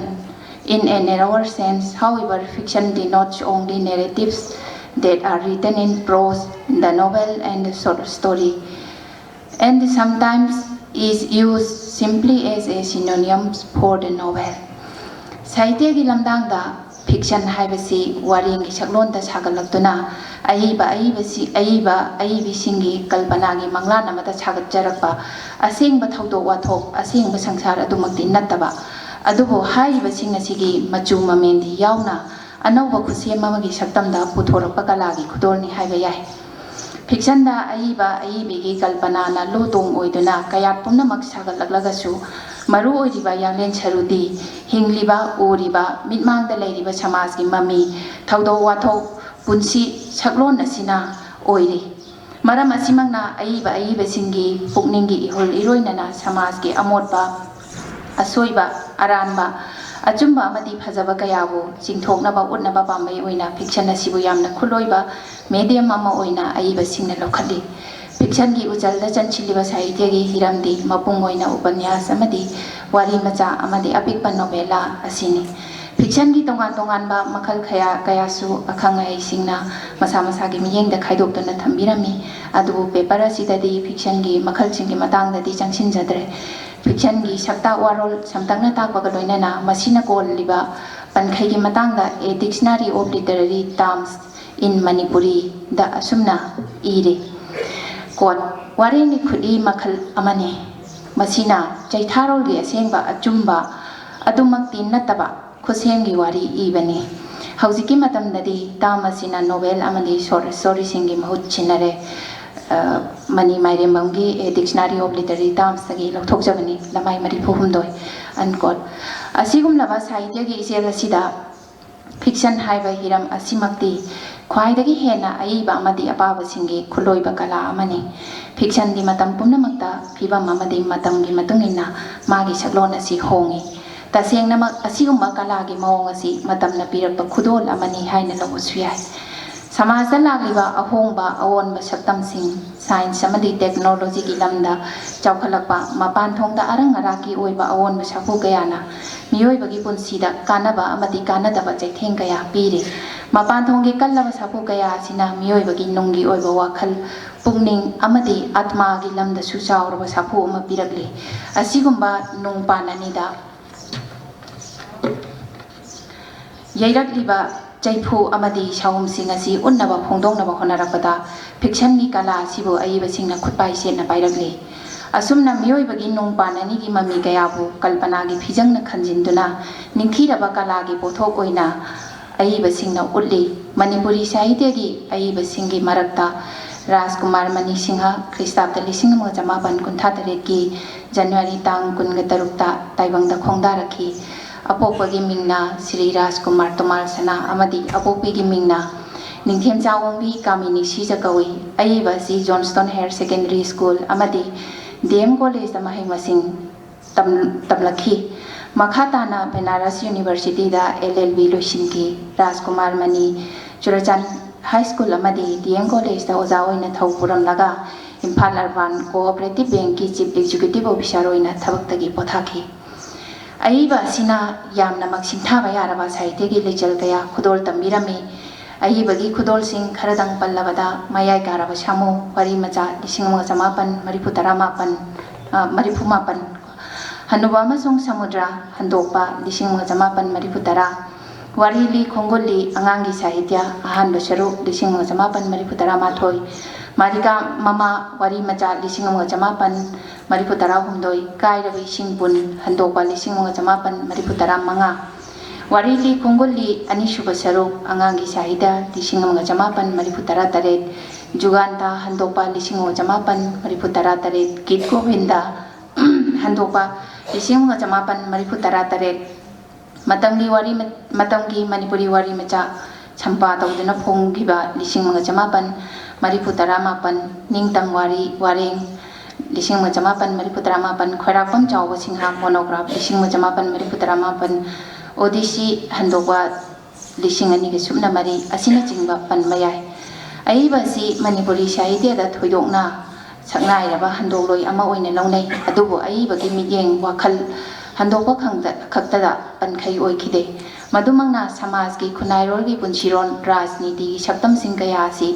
ꯃꯌꯦꯛ ꯁꯦꯡꯅ ꯎꯠꯅꯕ ꯍꯣꯠꯅꯔꯛꯄꯗ ꯋꯥꯔꯤ ꯃꯆꯥꯒꯤ ꯂꯩꯁꯜ ꯑꯁꯤ ꯂꯧꯈꯠꯂꯛꯏ ꯑꯏꯕꯒꯤ ꯋꯥꯔꯤ ꯃꯆꯥꯒꯤ ꯂꯥꯏꯔꯤꯛ ꯑꯅꯤ ꯃꯌꯥꯏ ꯀꯥꯔꯕ ꯁꯥꯃꯨ ꯑꯃꯗꯤ ꯃꯥꯂꯤꯀꯥ ꯃꯃꯥ ꯑꯅꯤ ꯑꯁꯤꯗ ꯃꯅꯤꯄꯨꯔꯤ ꯈꯨꯟꯅꯥꯏꯒꯤ ꯍꯣꯡꯂꯛꯂꯤꯕ ꯁꯛꯇꯝꯁꯤꯡ ꯔꯥꯖꯅꯤꯇꯤ ꯑꯃꯗꯤ ꯙꯔꯃꯒꯤ ꯂꯝꯗ ꯃꯔꯥꯏ ꯆꯥꯏꯊꯔꯛꯄꯒꯤ ꯃꯁꯛ ꯃꯦꯇꯔꯤꯌꯦꯂꯤꯁꯇꯤꯛ ꯋꯥꯔꯜ ꯑꯃꯗ ꯆꯪꯁꯤꯜꯂꯛꯄꯒ ꯏꯔꯣꯏꯅꯅ ꯊꯦꯡꯅꯔꯤꯕ ꯄꯨꯟꯁꯤꯒꯤ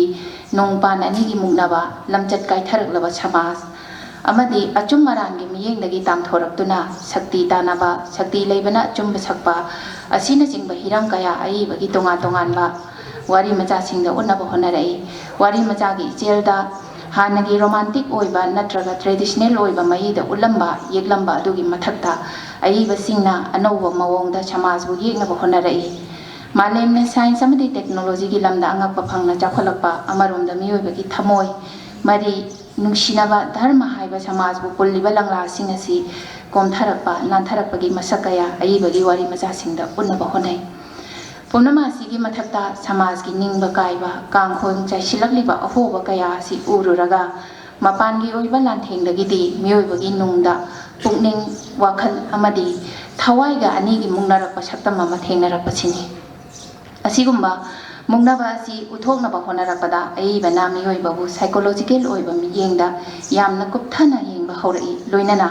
ꯅꯨꯡꯒꯤ ꯑꯣꯏꯕ ꯃꯨꯛꯅꯕ ꯑꯗꯨ ꯎꯠꯅꯅꯕ ꯍꯣꯠꯅꯔꯛꯄꯗ ꯑꯦꯂꯦꯒꯣꯔꯤꯀꯦꯜ ꯑꯣꯏꯕ ꯃꯌꯤ ꯁꯤꯖꯤꯟꯅꯗꯨꯅ ꯁꯤꯝꯕꯣꯜ ꯀꯌꯥ ꯄꯨꯁꯤꯜꯂꯛꯇꯨꯅ ꯐꯣꯡꯗꯣꯛꯅꯕ ꯍꯣꯠꯅꯔꯛꯏ ꯑꯁꯤꯒꯨꯝꯂꯕ ꯈꯨꯏ ꯃꯈꯜ ꯑꯁꯤꯗ ꯄꯨꯊꯣꯔꯛꯈꯤꯕ ꯈꯨꯗꯣꯜꯅꯤ ꯑꯏꯕꯒꯤ ꯃꯌꯥꯏ ꯀꯥꯔꯕ ꯁꯥꯃꯨ ꯑꯃꯗꯤ ꯃꯥꯂꯤꯀꯥ ꯃꯃꯥ ꯃꯌꯥꯏ ꯀꯥꯔꯕ ꯁꯥꯃꯨ ꯍꯥꯏꯔꯤꯕ ꯂꯥꯏꯔꯤꯛ ꯑꯁꯤꯗ ꯄꯨꯟꯅ ꯋꯥꯔꯤ ꯃꯆꯥ 22 ꯌꯥꯎꯔꯤ ꯋꯥꯔꯤ ꯃꯆꯥꯁꯤꯡ ꯑꯗꯨꯗꯤ ꯃꯌꯥꯏ ꯀꯥꯔꯕ ꯁꯥꯃꯨ ꯃꯇꯝ ꯑꯃꯒꯤ ꯁꯦꯅꯥꯄꯇꯤ ꯑꯃꯝ ꯑꯉꯥꯟ ꯂꯥꯏꯒꯤ ꯂꯩꯕꯥꯛꯇ ꯑꯍꯨꯝꯁꯨꯕ ꯃꯤꯠ ꯃꯅꯤꯡ ꯀꯛꯊꯠꯂꯕ ꯊꯔꯣꯏ ꯃꯤꯔꯥꯡ ꯄꯥꯠ ꯕꯥꯕꯨ ꯀꯥꯂꯥ ꯕꯥꯕꯨ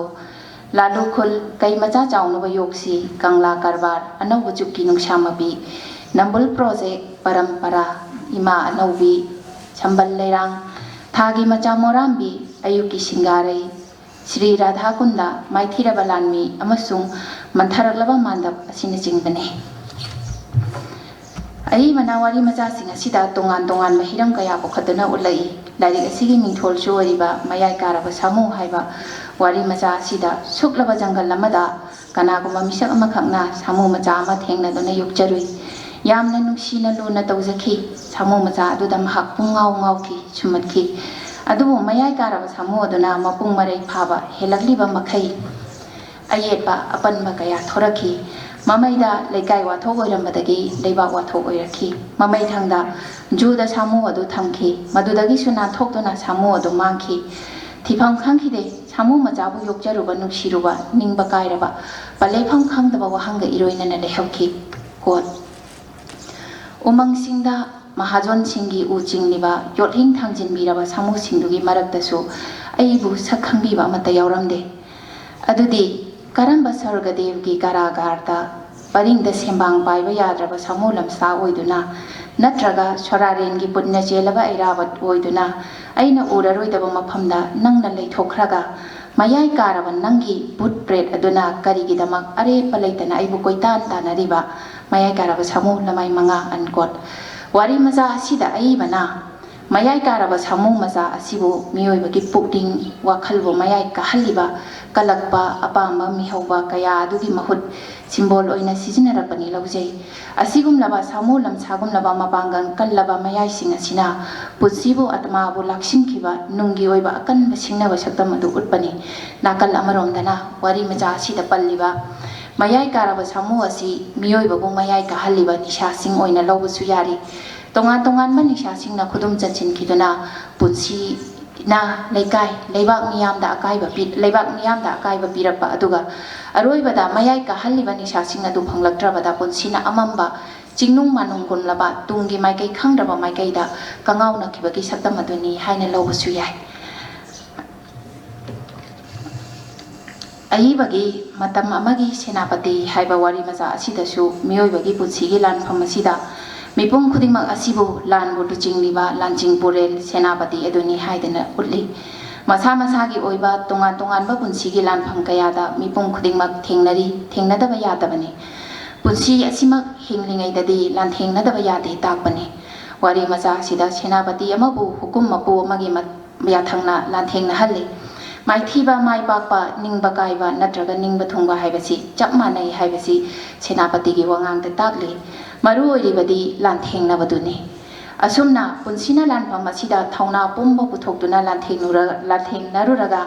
aroibadadi punsigi lan asi lepatarai mapumagi hukumna asumna punsigi lanpambu senapati amagi lanpamda symbol oina ulai aibagi maithiraba lanmi haibasidasu punsigi lanpamdi pukning wakhal amadi atma thawai ani gi lanthengni haibadu ulli wakhalda amadi mapangi oiba mayamgi miyengda mai pakpa oina uzarabasu myoibagi nungda mayongnariba thawaina maithirapagi khonjelama nunghikna na wari maja singa sida puri aibagi wari maja singi manungda yamna hena nung hanjinba psychological oiba miyengna puthorakpa samaj maikai kayada sotharakpa maru oina lamchat mangtharakpa lamhangnarakpa tungi asa mangsilakpa mafam khangdraba punsigi wahang hanglakliba warini mirang pat haiba si wari maja asida tungi asa urakdraba miyoibagi saktam sing mayek sengna ulli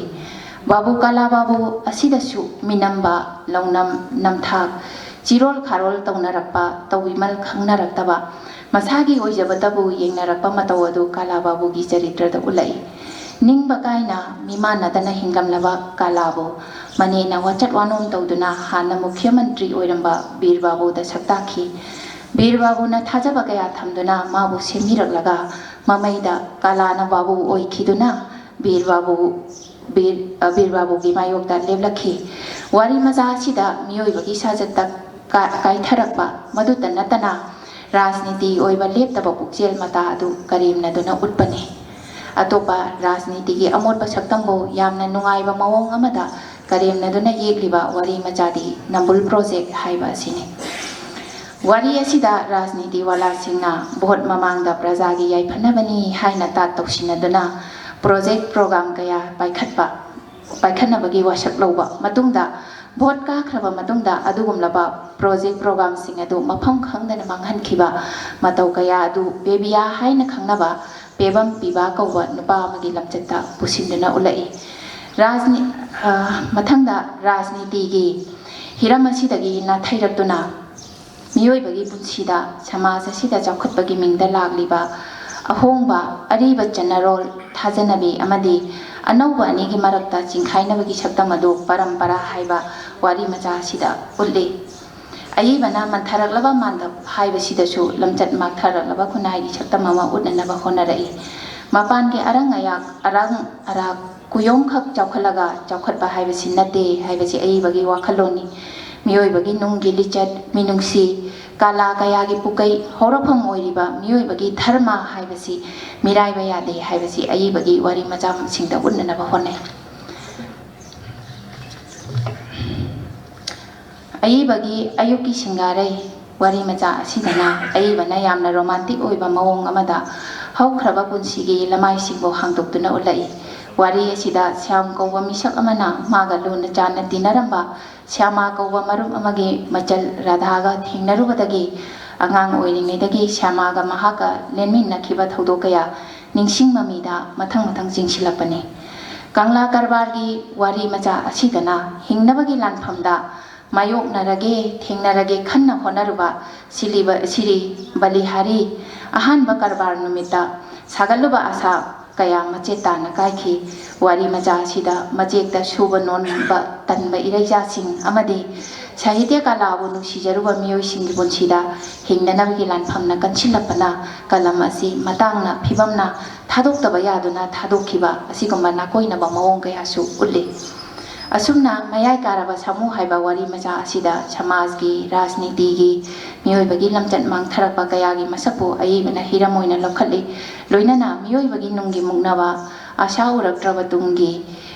lambi kaya asibu dharma minungsi haibasina punsinduna thamningbagi miyeng adu ulle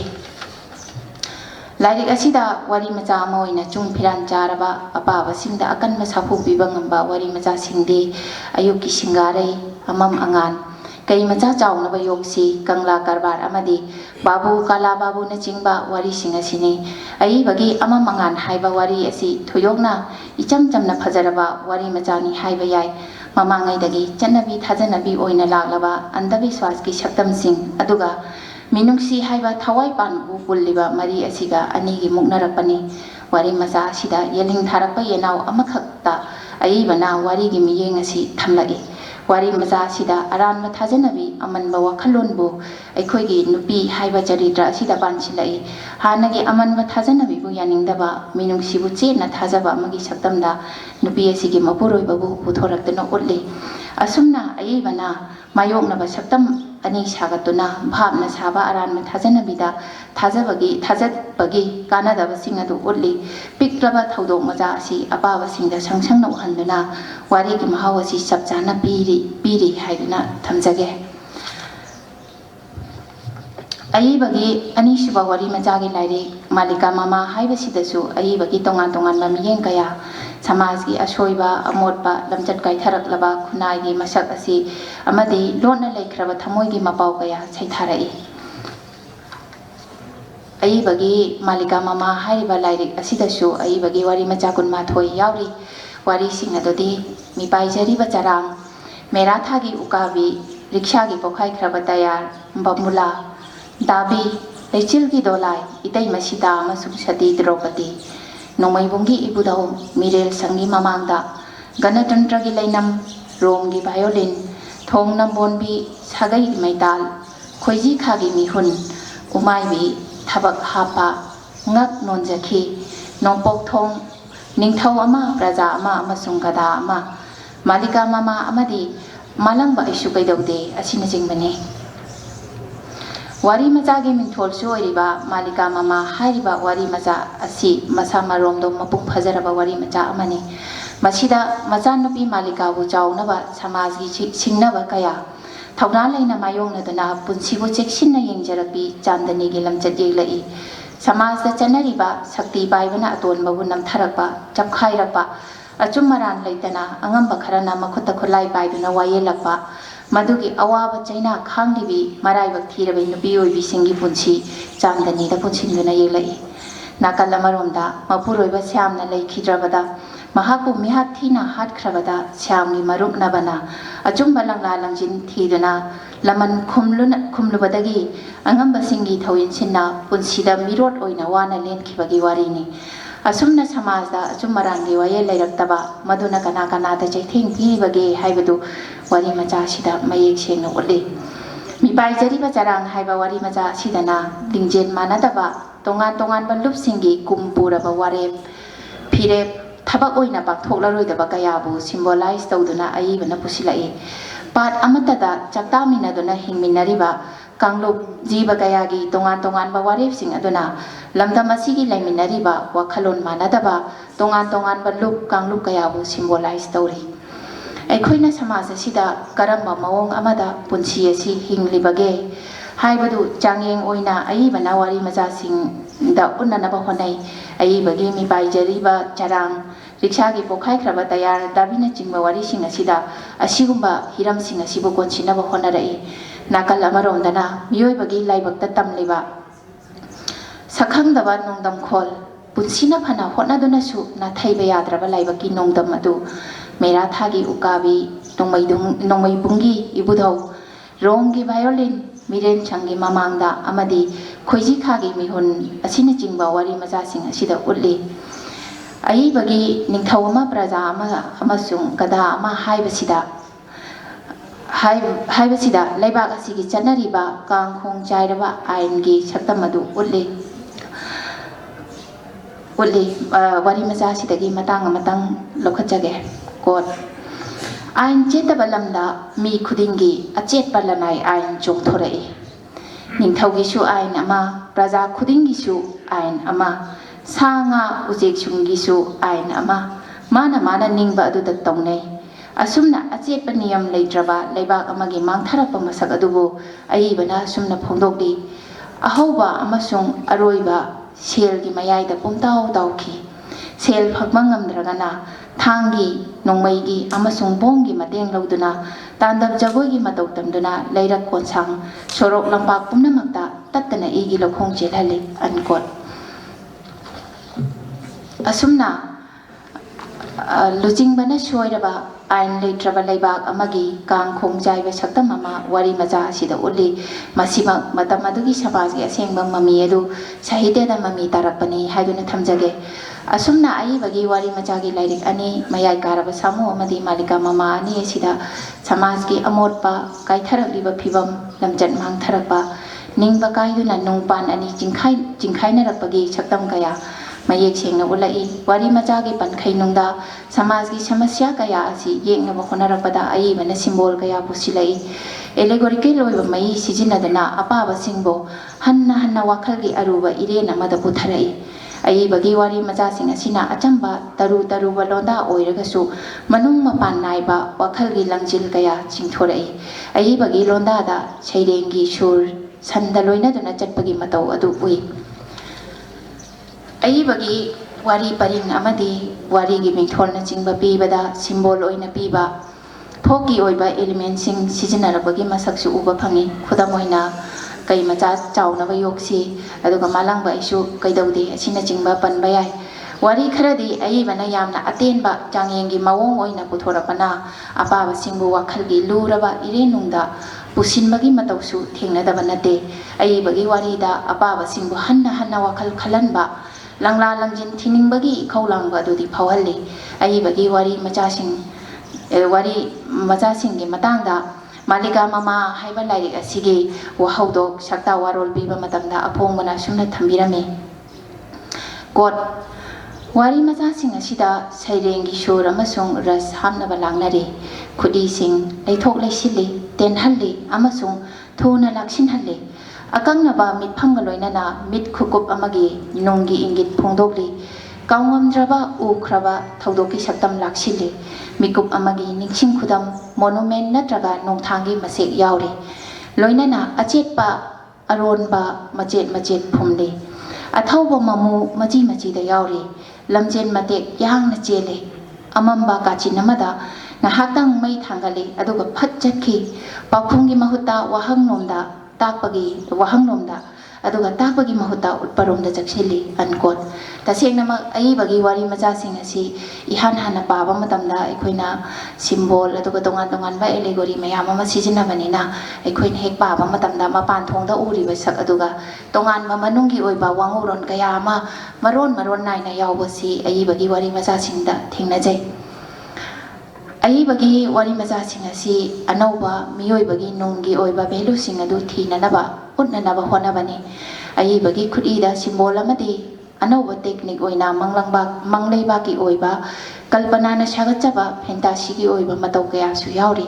ꯑꯏꯕꯅ ꯋꯥꯔꯤ ꯃꯆꯥꯁꯤꯡ ꯑꯁꯤ ꯌꯥꯝꯅ ꯇꯦꯟꯅ ꯆꯥꯡꯌꯦꯡ ꯑꯣꯏꯅ ꯏꯕ ꯃꯑꯣꯡꯒꯤ ꯈꯨꯠꯏ ꯀꯌꯥꯁꯨ ꯄꯨꯊꯣꯔꯛꯏ ꯈꯨꯗꯝ ꯑꯣꯏꯅ ꯊꯣꯡ ꯅꯝꯕꯣꯟꯕꯤ ꯑꯗꯨꯒ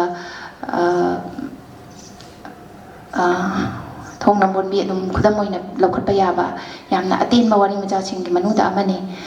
ꯑꯏꯕꯒꯤ ꯆꯥꯡꯌꯦꯡ ꯑꯁꯤꯗ ꯃꯥꯏ ꯄꯥꯛꯄ ꯃꯥꯏ ꯈꯨꯕ ꯍꯥꯏꯕꯗꯨꯗꯤ ꯑꯄꯥꯕꯁꯤꯡꯗ ꯑꯏꯕꯅ ꯁꯤꯟꯅꯊꯣꯛꯏ ꯑꯁꯨꯝꯅ ꯐꯤꯛꯁꯟꯒꯤ ꯇꯥꯏꯕꯪꯗ R.K. ꯃꯅꯤ ꯁꯤꯡꯍ ꯊꯣꯏꯗꯣꯛꯅ ꯁꯤꯡꯊꯥꯕ ꯌꯥꯔꯕ ꯑꯏꯕ ꯑꯃꯅꯤ ꯃꯍꯥꯛꯀꯤ ꯃꯤꯠꯌꯦꯡꯗ ꯁꯃꯥꯖꯕꯨ ꯅꯨꯡꯄꯥꯟ ꯐꯥꯎꯅ ꯎꯕ ꯉꯝꯕ ꯃꯤꯠꯌꯦꯡ ꯑꯃ ꯂꯣꯏꯅꯔꯤ ꯅꯥꯀꯜ ꯑꯃꯔꯣꯝꯗ ꯁꯃꯥꯖꯕꯨ ꯁꯦꯝꯗꯣꯛꯅꯤꯡꯕ ꯑꯅꯧꯕ ꯇꯨꯡꯒꯤ ꯌꯨꯝꯕꯤ ꯑꯣꯏꯒꯗꯧꯔꯤꯕ ꯑꯉꯥꯡꯁꯤꯡꯕꯨ ꯄꯥꯎꯇꯥꯛ ꯄꯤꯕ ꯂꯝꯕꯤ ꯎꯠꯄ ꯇꯥꯛꯄ ꯍꯥꯏꯕ ꯃꯤꯠꯌꯦꯡ ꯑꯁꯤꯗ ꯑꯏꯕꯅ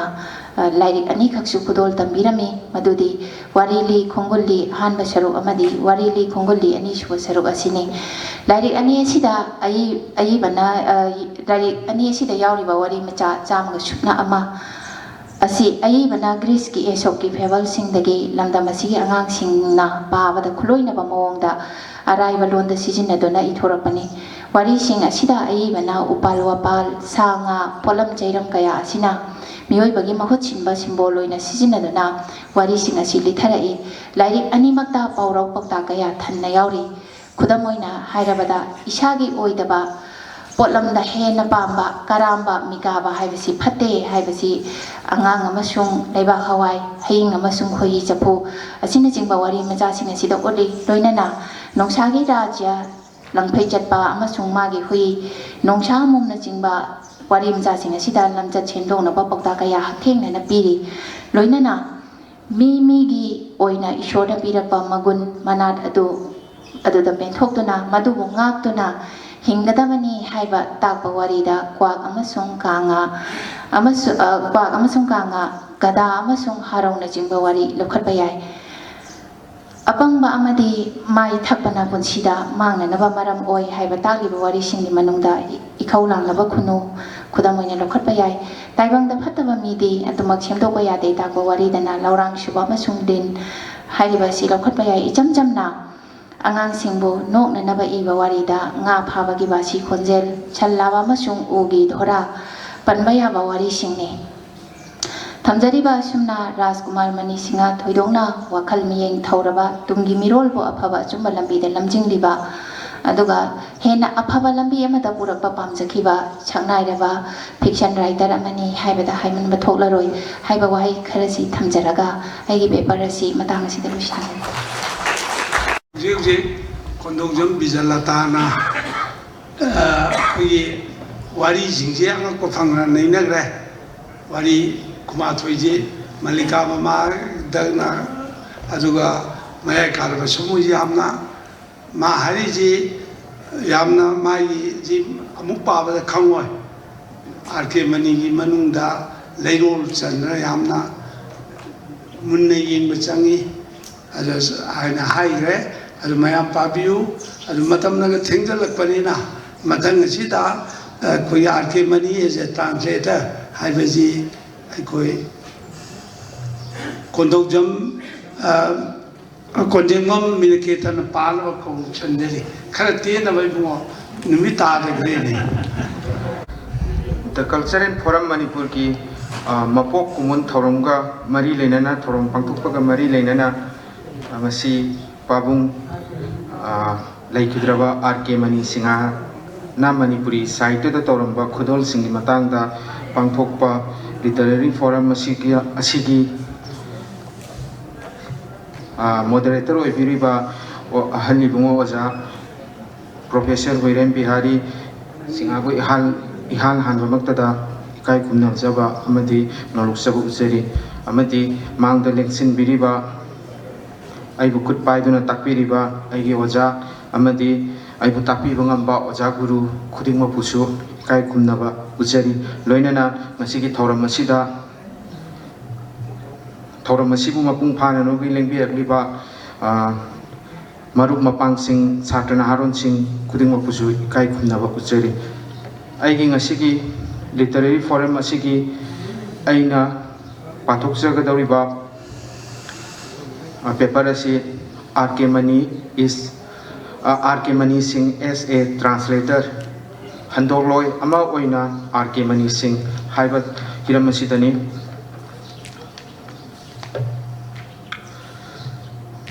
ꯃꯥꯂꯦꯝꯁꯤꯗ ꯂꯩꯔꯤꯕ ꯇꯣꯉꯥꯟ ꯇꯣꯉꯥꯟꯕ ꯐꯨꯔꯨꯞ ꯀꯥꯡꯂꯨꯞꯁꯤꯡꯒꯤ ꯃꯔꯛꯇ ꯃꯥꯟꯅꯗꯕ ꯂꯣꯟꯁꯤꯡ ꯂꯩ ꯃꯁꯛ ꯃꯑꯣꯡ ꯃꯁꯥꯖꯠ ꯈꯦꯠꯅꯕ ꯂꯣꯟꯁꯤꯡꯒꯤ ꯄꯨꯀꯩ ꯑꯣꯏꯔꯕ ꯇꯣꯉꯥꯟ ꯇꯣꯉꯥꯟꯕ ꯈꯣꯔꯤꯔꯣꯜꯒꯤ ꯄꯣꯠꯊꯣꯛ ꯀꯌꯥꯁꯨ ꯂꯩꯅꯔꯤ ꯑꯁꯤꯒꯨꯝꯕ ꯈꯣꯔꯤꯔꯣꯜꯒꯤ ꯑꯣꯏꯕ ꯄꯨꯀꯩꯁꯤꯕꯨ ꯁꯛꯈꯪꯕ ꯍꯥꯏꯕꯁꯤ ꯂꯣꯟ ꯈꯪꯂꯨꯗ꯭ꯔꯒꯗꯤ ꯑꯣꯏꯊꯣꯛꯇꯦ ꯑꯗꯨꯒ ꯑꯃꯨꯛꯁꯨ ꯂꯣꯟ ꯑꯃꯕꯨ ꯈꯪꯅꯅꯕ ꯍꯩꯅꯅꯕ ꯇꯝꯕ ꯍꯥꯏꯕꯁꯤ ꯑꯀꯛꯅꯕ ꯃꯇꯝ ꯈꯔ ꯈꯛꯇ ꯑꯣꯏꯊꯣꯛꯇꯦ ꯃꯁꯤꯅ ꯆꯠꯅ ꯊꯥꯖꯅꯔꯤꯕ ꯈꯨꯟꯅꯥꯏꯔꯣꯟꯒꯤ lisang sitna thangthaduna laglaba natki masaksing amadi londugi oiba masajatsingdu khangdaba yarakte aduna lon amagi khorirol bu paduna khangba haibasi londu khangba mathok taraki londu bu tamlaga khangduna khorirol bu pa ba haibasi mipung khudingmakta oithokpa luna thoi madam sina akaknaba lol amagi pankhai landuna khorirol dubu khangluba ngamte masida yoksinba lansinba ngamnanabagi damakta thong ama saba mathok taraki asigumlaba thongsi handokloi amana mamalonda handoklaga khanganba ngamlaki lon khanglaba handokloi amana akaknaba lol amadagi source language amadagi atopa lol amada target language ta handoklaga sakhangmai khangnaba haibadu ohelaki handokloi amana handokpagi thabaksi maikai ahumda pangthokpagi masak uba phangi ahanbada masagi mamalondagi khangjariba lol amada handokpa khudam oina manipuri londagi inglajida handokkiba anisuba masakta khangjariba londudagi masagi mamalonda handoklakpa khudam oina ingrajidagi manipurida handoklakpa amasung ahumsubada khangjariba lol anigi marakta handokpagi masak khudam oina manipurina mamarol oiba mioi amana ingrajidagi hindida handokpani handokpagi oiriba masak singsina lol anigi marakta phaunaba ngamhanduna khorilolgi oiba mahaudubu apaba singda phangba ngamhalli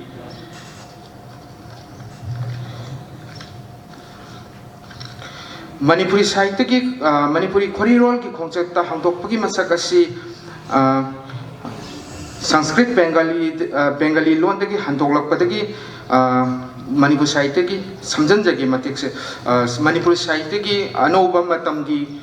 Sahitya ki matamgi tangkak anauba Manipuri Sahitya ki matamgi tangkakta Ingraji Hindi dagi handokpagi khongchalasi lakpagi masak uba phangi mapungoina anisuba lanjau matungdagi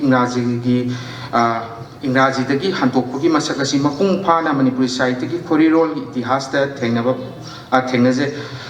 asumna ngasigi topic asida mari leinana translator ama oina neinajariba pabung RK Mani Singh asi Ingraji londagi Manipuri londa handoklakpa adungomba handokloi amagi masakni akoina uba phangjaribasi Ingraji dagi handokpagi khongchatsida ani suba malemgi lanjau matungda hena masak thokna singthanariba handokloi ama oina RK Mani Singh su tholaki mahak lamdam sigi khorirol suba aiba amani mahaki wari masagi lairik mayai karaba samuda Bharat ki Sahitya Academy Manipuri Londa piba lemjaningai oiraba Sahitya Academy mana phangbangamki aiba mo oina sakhangnabatana tana khorirol gi leikonda handokpagi lamda khut tharaktuna singthanaraba handokloi amasu oiri maru oina mai pakna Ingraji londagi Manipuri londa handoklambani handokloi ama oina handoklakpa phongkhraba lairik singdi Hemingway gi Hanuba amasung Samudra hain handokpa The Old Man and the Sea pa adudagi anisubada Charles Tomlinson na khomjinba Octavio Paz ki serengi lairik selected poem a bilingual edition 179 dagi sereng khara khangatlaga Manipuri londa kairaba isingpul haina ising samapan Mogdra manga da handokpa ahum subada Iravati Karvegi Jugantabu handoklakpada Juganta na dum lising samapan Mogdra tereta handokpa Jaidev ki Git Govindabu handoklakpada Git Govinda haina lising samapan Mogdra tereta handokpa Ai Panduranga Rao ki Balmiki bu handoklakpa matamda Balmiki haina dum lising aniga amada handoklakpa adudagi mu E.V. Riu ki The Odyssey of Homer bu handoklakpa matamda Homer ki Odyssey haina lising aniga mari da handoklakpa aduga handokpadi loiraga phongdriba lairik anigi wafamju pabungi nauna phongpa lairik singi maningda pabungi maramda phongkraba lairik singi pibaduda thengnajai E.V. Riu gi The Iliad of Homer bu handolakpa matamda Homer ki Iliad adudagi Nobel Prize pangkraba Eugene O'Neill gi drama Long Day's Journey into Night phongdriba asumna thengnaje handokloi ama oina Ingraji dagi handoklakpagi masak asi amuk nainabada nungainanabagi damakta saruk ani thokna khaidokpa yai ꯄꯥꯕꯨꯡꯒꯤ ꯀꯩꯅꯣꯁꯤꯗꯅꯤꯀꯣ ꯄꯥꯕꯨꯡꯅ ꯇꯧꯔꯝꯃꯤꯕ ꯃꯥꯒꯤ ꯀꯩꯅꯣꯁꯤꯗꯩꯗ ꯍꯟꯗꯣꯛꯂꯛꯄꯒꯤ ꯃꯁꯛ ꯑꯁꯤ ꯁꯔꯨꯛ ꯑꯅꯤ ꯊꯣꯛꯅ ꯑꯩꯈꯣꯏꯅ ꯅꯩꯅꯕ ꯎꯕ ꯐꯪꯉꯤ ꯃꯗꯨꯗꯤ ꯑꯍꯥꯟꯕꯗ ꯍꯟꯗꯣꯛꯂꯤꯕ ꯂꯥꯏꯔꯤꯛꯁꯤ ꯏꯪꯒ꯭ꯔꯥꯖꯤꯗ 이름ꯕꯗꯒꯤ ꯃꯃꯥꯂꯣꯟ ꯑꯣꯏꯔꯤꯕ ꯃꯅꯤꯄꯨꯔꯤ ꯂꯣꯟꯗ ꯍꯟꯗꯣꯛꯂꯛꯄ ꯑꯃꯁꯨꯡ ꯑꯅꯤꯁꯨꯕꯗ ꯂꯣꯟ ꯑꯃꯗ 이름ꯕ ꯂꯥꯏꯔꯤꯛ ꯑꯃꯕꯨ ꯏꯪꯒ꯭ꯔꯥꯖꯤꯗ ꯍꯟꯗꯣꯛꯂꯛꯂꯒ ꯑꯃꯨꯛ ꯃꯊꯥꯡ ꯂꯥꯜꯂꯛꯇꯨꯅ ꯃꯅꯤꯄꯨꯔꯤ ꯂꯣꯟꯗ ꯍꯟꯗꯣꯛꯂꯛꯄꯒꯤ ꯃꯁꯛꯅꯤ ꯁꯝꯅ ꯃꯊꯥꯡ ꯂꯥꯟꯗꯅ ꯍꯟꯗꯣꯛꯂꯛꯄ ꯑꯃꯁꯨꯡ ꯃꯊꯥꯡ ꯂꯥꯜꯂꯒ ꯍꯟꯗꯣꯛꯂꯛꯄꯒꯤ ꯁꯔꯨꯛ ꯑꯅꯤꯁꯤꯅꯤ ꯃꯊꯥꯡ ꯂꯥꯟꯗꯅ ꯍꯟꯗꯣꯛꯂꯛꯄꯒꯤ ꯃꯁꯛ ꯑꯁꯤ ꯑꯩꯈꯣꯏꯅ ꯍꯅꯨꯕ ꯑꯃꯁꯨꯡ ꯁꯃꯨꯗ꯭ꯔ ꯑꯃꯁꯨꯡ ꯕꯥꯜꯃꯤꯀꯤꯗ ꯎꯕ ꯐꯪꯉꯤ ꯑꯗꯨꯒ ꯃꯊꯥꯡ ꯂꯥꯜꯂꯒ ꯍꯟꯗꯣꯛꯂꯛꯄꯒꯤ ꯃꯁꯛꯁꯤꯅ ꯀꯥꯏꯔꯕ ꯏꯁꯤꯡ ꯄꯨꯟ ꯌꯨꯒꯥꯟꯇ ꯒꯤꯠ ꯒꯣꯕꯤꯟꯗ ꯑꯃꯁꯨꯡ ꯍꯣꯃꯔꯒꯤ ꯑꯣꯗꯤꯁꯤ ꯑꯁꯤꯅꯆꯤꯡꯕꯗ ꯎꯕ ꯐꯪꯉꯤ ꯍꯟꯗꯣꯛꯂꯝꯂꯤꯕ ꯂꯥꯏꯔꯤꯛꯁꯤꯡ ꯑꯁꯤꯒꯤ ꯃꯅꯨꯡꯗ ꯃꯈꯜ ꯑꯅꯤꯁꯤꯗꯩꯗ ꯑꯍꯥꯟꯕꯒꯤ ꯃꯈꯜꯗ ꯃꯊꯥꯡ ꯂꯥꯟꯗꯅ ꯍꯟꯗꯣꯛꯂꯛꯄ ꯂꯥꯏꯔꯤꯛ ꯑꯅꯤꯁꯤ ꯂꯧꯈꯠꯆꯔꯒ ꯅꯩꯅꯖꯔꯤ ꯅꯝꯕꯔ 1 ꯀꯩꯅꯣ ꯍꯅꯨꯕ ꯑꯃꯁꯨꯡ ꯁꯃꯨꯗ꯭ꯔ ꯍꯟꯗꯣꯛꯂꯤꯕ ꯂꯥꯏꯔꯤꯛꯁꯤ ꯑꯥꯔꯅꯦꯁ ꯍꯦꯃꯤꯡꯋꯦꯒꯤ ꯗ ꯑꯣꯜ ꯃꯦꯟ ꯑꯦꯟ ꯗ ꯁꯤ ꯍꯥꯏꯕ ꯂꯥꯏꯔꯤꯛ ꯑꯗꯨꯗꯒꯤ ꯃꯅꯤꯄꯨꯔꯒꯤ ꯂꯣꯟꯗ ꯄꯥꯕꯨꯡ R.K. ꯃꯅꯤ ꯁꯤꯡꯍꯅ ꯍꯅꯨꯕ ꯑꯃꯁꯨꯡ ꯁꯃꯨꯗ꯭ꯔ ꯍꯥꯏꯅ ꯍꯟꯗꯣꯛꯂꯛꯇꯨꯅ ꯄꯥꯕꯨꯡ R.K. ꯃꯅꯤ ꯁꯤꯡꯍꯅ ꯍꯟꯗꯣꯛꯂꯛꯇꯨꯅ ꯍꯟꯗꯣꯛꯂꯣꯏ ꯑꯃ ꯑꯣꯏꯕꯒꯤ ꯐꯝꯐꯝ ꯃꯅꯤꯄꯨꯔꯤ ꯈꯣꯔꯤꯂꯣꯟꯗ ꯐꯪꯍꯜꯂꯦ ꯑꯩ ꯁꯝꯖꯟꯅꯕ ꯍꯣꯠꯅꯕꯗ ꯂꯥꯏꯔꯤꯛꯁꯤꯗ ꯃꯤꯑꯣꯏꯕꯒ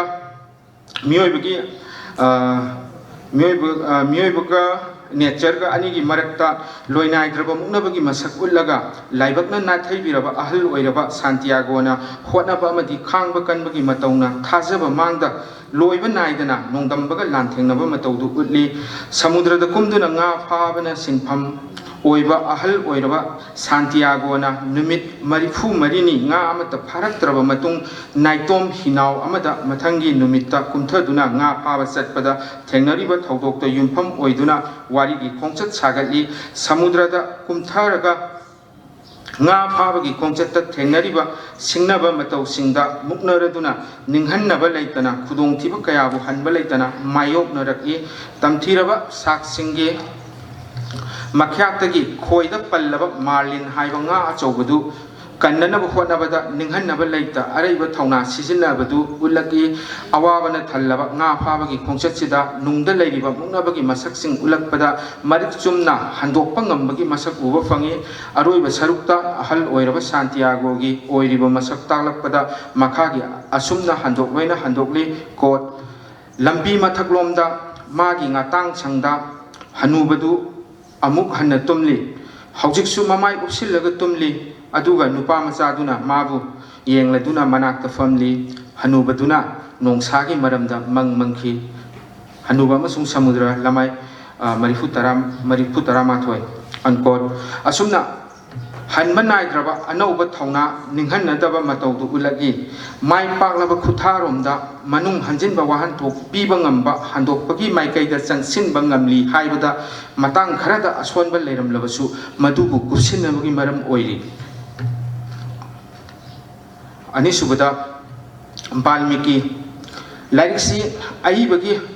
ꯑꯁꯦꯡꯕ ꯃꯁꯛꯇꯒꯤ ꯍꯛꯊꯦꯡꯅꯅ ꯃꯅꯤꯄꯨꯔꯤ ꯂꯣꯟꯗ ꯍꯟꯗꯣꯛꯂꯛꯄꯅꯤ ꯁꯥꯍꯤꯇ꯭ꯌ ꯑꯦꯀꯥꯗꯃꯤꯒꯤ ꯃꯈꯥꯗ ꯕꯥꯜꯃꯤꯀꯤ ꯍꯥꯏꯅ ꯃꯤꯡꯊꯣꯟꯕ ꯑꯥꯏ ꯄꯥꯟꯗꯨꯔꯪꯒ ꯔꯥꯎꯒꯤ ꯏꯪꯒ꯭ꯔꯥꯖꯤꯗ ꯏꯕ ꯂꯥꯏꯔꯤꯛꯇꯒꯤ ꯃꯤꯡꯊꯣꯜ ꯑꯁꯤꯃꯛ ꯊꯝꯗꯨꯅ ꯃꯅꯤꯄꯨꯔꯤꯗ ꯍꯟꯗꯣꯛꯇꯨꯅ ꯐꯣꯡꯕꯅꯤ ꯂꯥꯏꯔꯤꯛꯁꯤꯗ ꯑꯏꯕꯅ ꯑꯍꯥꯟꯕ ꯀꯕꯤ ꯑꯣꯏꯔꯤꯕ ꯑꯥꯗꯤ ꯀꯕꯤ ꯕꯥꯜꯃꯤꯀꯤꯒꯤ ꯃꯁꯛ ꯇꯥꯛꯂꯛꯄꯗ ꯔꯥꯃꯥꯌꯟꯗ ꯌꯨꯝꯐꯝ ꯑꯣꯏꯔꯒ ꯋꯥꯈꯜ ꯃꯤꯠꯌꯦꯡ ꯑꯃꯗꯤ ꯅꯤꯡꯖꯔꯤꯕ ꯃꯇꯧꯅ ꯃꯤꯇꯝ ꯁꯥꯒꯠꯂꯛꯏ ꯂꯥꯏꯔꯤꯛꯁꯤꯒꯤ ꯃꯅꯨꯡꯗ ꯄꯟꯗꯨꯞ ꯁꯔꯨꯛ 7 ꯊꯣꯛꯅ ꯈꯥꯏꯗꯣꯛꯂꯒ ꯃꯄꯨꯝ ꯁꯥꯒꯠꯂꯛꯏ ꯑꯍꯥꯟꯕ ꯁꯔꯨꯛꯇ ꯃꯍꯥꯔꯀꯥꯔꯕꯒꯤ ꯁꯛꯇꯝ ꯑꯅꯤꯁꯨꯕꯗ ꯕꯥꯜꯃꯤꯀꯤꯒꯤ ꯄꯥꯝꯖꯕ ꯃꯤꯑꯣꯏ ꯑꯍꯨꯝꯁꯨꯕ ꯈ꯭ꯋꯥꯏꯗꯒꯤ ꯄꯨꯝꯍꯦꯟ ꯍꯦꯟꯕ ꯐꯤꯗꯝ ꯃꯔꯤꯁꯨꯕ ꯁꯛꯂꯣꯟ ꯑꯍꯨꯝꯒꯤ ꯑꯄꯨꯟꯕ ꯁꯛꯇꯝ ꯃꯉꯥꯁꯨꯕ ꯃꯤ ꯑꯃ ꯑꯣꯏꯕꯒꯤ ꯃꯇꯧ ꯇꯔꯨꯛꯁꯨꯕ ꯈꯨꯠꯁꯦꯝ ꯍꯩꯕ ꯀꯂꯥꯀꯥꯔ ꯑꯃꯁꯨꯡ 8ꯁꯨꯕ ꯄꯥꯎꯖꯦꯟ ꯍꯥꯏꯅ ꯃꯤꯡꯊꯣꯟ ꯄꯤꯔꯤ लाइभोक ओइरिबा राम सीता अनिगी वारीबु मिरमलेनगी असंगबा मी अमा ओइना ngang चटकदब लोनचित की मसक्तु फिदमगा लोइना उलगी मसक्सिंग असि लाइनिंग की मनुंगदा अइबना नैनादुना पुंसी खोंचत की मनुंगदा थवाइबु लाइनिंग लंबी तंबीरिबा वांगुलोनगी मसक ओइना सागतुना नैनारगा थम्मी असिगुमलबा वाखल मियंगसी हंदोक लोइना माइ पाकना मणिपुरी लोन की अपाब सिंगी थमोइदा यौहनबा ngami लोइनना लाइरिक सिदा पाउजेन हाइबा मातांगदा बाल्मीकि मुनिना रामायण पीरिबा पाउजेल की मसक अदु मखागी असुमना हंदोकली कोट हिंदू धर्म बु चेना थाजब इमुंग अयामबनदी सीता अमसुंग रामबु फिदमनिंगाई ओइना लाई मतै मनाव ओइना इराट पूजा तौनै अदुगा मतै मनाव अमतना मखोइना लेनकिबा पुंसी मरेन अदुदी पामनते मसी ओना तैनबा मवोंग अमनी मसीना ताकलिबदी मियोइबगी अवाबा चरित्र अनि असिना फजबा थाक्ता पुखली पुमनमकी याइफनबा ओइरबदी अवाबा हाइबसी तपस्या ओइरगी बाल्मीकि मुनिना महाकी महाकाव्य रामायण पीरिबा पाउजेल अदु असिनी बाल्मीकि लमाय मरिफु निथोय अनकोट असुमना हंदोकलबा खुयीसिदा लोनसिगी ओइबा नापु ताबा मतौ अमा लोइनदुना खंगननिंगलिबा वाखलोंदु मयेक सेंगना खंगबा ngamhalli मखाताना अमु हंदोकलोय सिगी ओइबा लोल अमदगी इंग्राजीदा हंदोकलक्लगा मदुदगी अमुक मणिपुरी लोनदा हंदोकलक्पा हाइबदी मथांग लांदुना हंदोकलक्लगा खोरीरोल की ओइबा मसक्की लाइरिक्सिंग मथांग लांदुना हंदोरक्पा खोरीरोल की ओइबा लाइरिक्की मसक्की लाइरिक्सिंग द मियंग थमली मदुदी नंबर 1 दा अमु मथांग लालगा लाकपा ट्रांसलेशन की मसक्ता नंबर 1 दा कायरबा इसिंगपुन लैटिन अमेरिका की मसक नायरबा अइबा अमा ओइरिबा ऑक्टावियो पास न इबा खोरीरोल की लोन स्पेनिश लोन दनी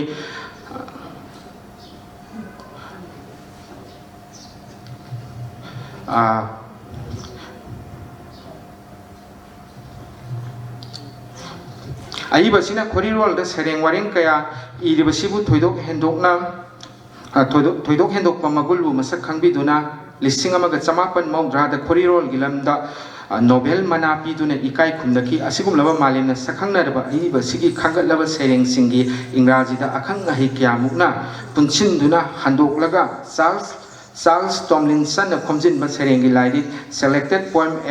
बाइलिंगुअल एडिशन चामगा हुमद्रामापन 179 फोंगलकी असिगुमलबा इंग्राजी की लाइरिक असिदगी हंदोकलोय ओइरिबा आर के मनीना मणिपुरी लोनदा लमदमसिगा चानबा सैरेंग निफु कप खंगलगा कायरबा इसिंगपुन हाइना मिंथोंदुना फोंगलखिबनी तसेंगना इंग्राजीदा हंदोकलिबा चार्ल्स टॉमलिंसन की सैरेंग मसिंगदी मरिफु माथोइनी हाइना हंदोकलोइना अहोबदा वमांग याली हंदोकलिबा लाइरिक्सी पारकपदा सैरेंगी ओइबा नुंगी महाउतु अपाबसिंगदा फंगहनबा ngamnanabi damakta हंदोकलबा लाइरिक्सीदा आई बबू मसक ताकलादुना ऑक्टावियो पास मालेंगी कवि अमा हाइना वाहौदोसु थम्मी मखाताना अइबसिगी पुंसिबु मसक ताको वारोलसु हाबली लोइनना चार्ल्स टॉमलिंसन की ऑक्टावियो पास की खोई अमसुंग ऑक्टावियो पास की सैरेंग अमसुंग इतिहास हाइबा वारिंग सिंगसु हाबली हंदोकलोइना हंदोकलिबा सैरेंग सिंगसी अपाबा सिंगी मफमदा यौहनबदा अपनबा लेतनबगी पांदमदा हाबलंबनी हाइना लोबा याय अइबा पास की तोंगान सेरेंगी लाइरिक मंगादगी हाइबदी ला इस्तासियोल वायोलेंटा दगी सेरेंग अनि अगुइला ओ सोल दगी सेरेंग अमा सालामांद्रा दगी सेरेंग निपान लांदेरा इस्ते दगी सेरेंग कुंतरु अमसुंग भुयेंता दगी सेरेंग अहुम पुन्न सेरेंग निम्फुगी ओइबा लाइरिक सी सेमदुना मणिपुरी लोन की खोरी लोन की पुकैदा खुदोल तमलकपनी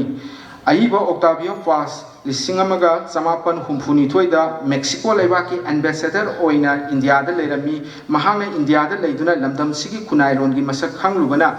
लमदम सोंगी लेसागा नक्सिनबा सैरेंग सिंग सालामांद्रा अमसुंग लांदेरा इस्तेदा याउरी खुदम ओइना सालामांद्रा हाइबा लाइरिक तगी खंगतुना हंदोकलोइना हंदोकलिबा सैरेंग सेंगलबा थाइबोंग पांबी सिगी मखादा पीरिबा फुटनोट असिदा उबा फंगे मसिदा बुधना गया की खोंनांग पांबी मखोंदा फम्मगा मागी अरान खुबम फंगिबगी मसक अदु खोंनांग पांबी दु मानसदैदा थैबोंग पांबी ओइना पुसलगा नैनानबकी मसक तो फुटनोट ओइना पिरमबदुदगी कोइना खंगबा ngami मसिदा नतना लांदेरा इस्ते दसु वृंदावन हिमाचल प्रदेश न चिंगबा लेबाक सिगी लैहाउदगी सागलकपा सैरेंग सिंग याउरी handokloina serengsingsi handoklakpa matamda khunot pirambasina hena serengsing asi khangnanabagi maramsu ehalli wafam amana serengsingsi parakpa matamda oza longjam joychandra gi wafam ningsinglakpa matangsu yauraki handokloi amana handoklakpa matamda khudongchadaba thengnariba masaktu makhagi asumna oza joychandrana pibirami quote khudong chadribadi fiction da hainaba creative writer aduna sarengi anubat tawrakpa matamda mahaki awatpa adu tasengna lotpa ngamdana chongthoraki naina wareng khonjinba lamai nimphu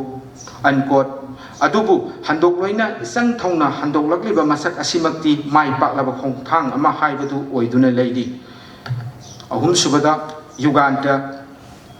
Manipuri lon ki khori rol ki pukaida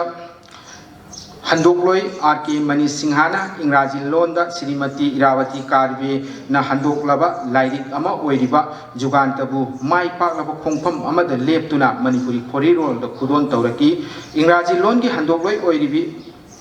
Masana Christoph Lisingam Chamakun Humputareta Marathi Londa Wareng Tramatu Yauba Manaba Mingtol Simaktada Lairik Sifongki Masida Marathi Longi Oiba Sahitya Academy Manasu Pangki Longi Marathi Longi Khwaidigi Faba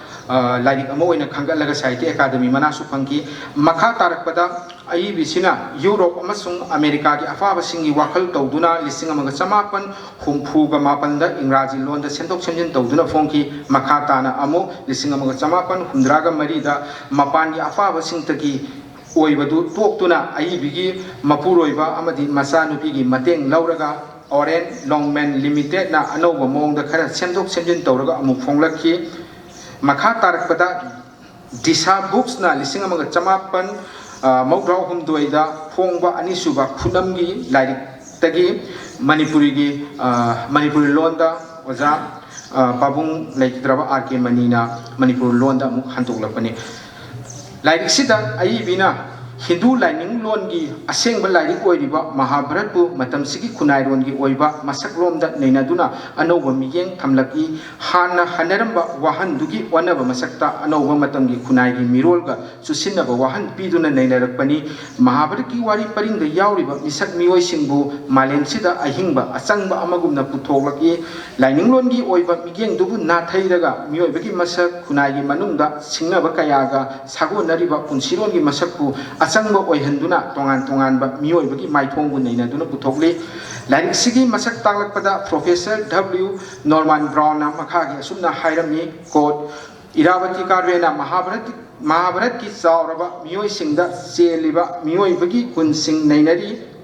Mahanga Tijinbagi Matung Inna Makoigi Afaba Kun Sing Aduga Loinana Sang Manana Asoiba Sing Puthorakli Mahaki Punsigi Migengdi Kangluk Khaide Bigyanik Oi Anthropology ki Khwaidigi Hena Paklaba Migengni Adubu Sahitya ki Phajaba Sing Haukraba Amasung Haujiki Matamgi Samaj ki Oiba Samasya Singsu Saning Tana Yengsilli Aduga Mahangna Thidoktuna Magi Matamgi Amadi Thainagi Mioibagi Apamba Sing Amasung Pangkiba Singsu Masak Khangdokli Mahaki Miyengda Mahabharat asi Hindu Singi Lai Oiba Amasung Puja Tongnariba Lairik ama Oina Ude Masi Mioibagi Kuplaba Sajat Singi record amani Loinana Aikhoida Paliba Maithong Punamak Asigi Mingsel amani Uganda Wahaudo unquote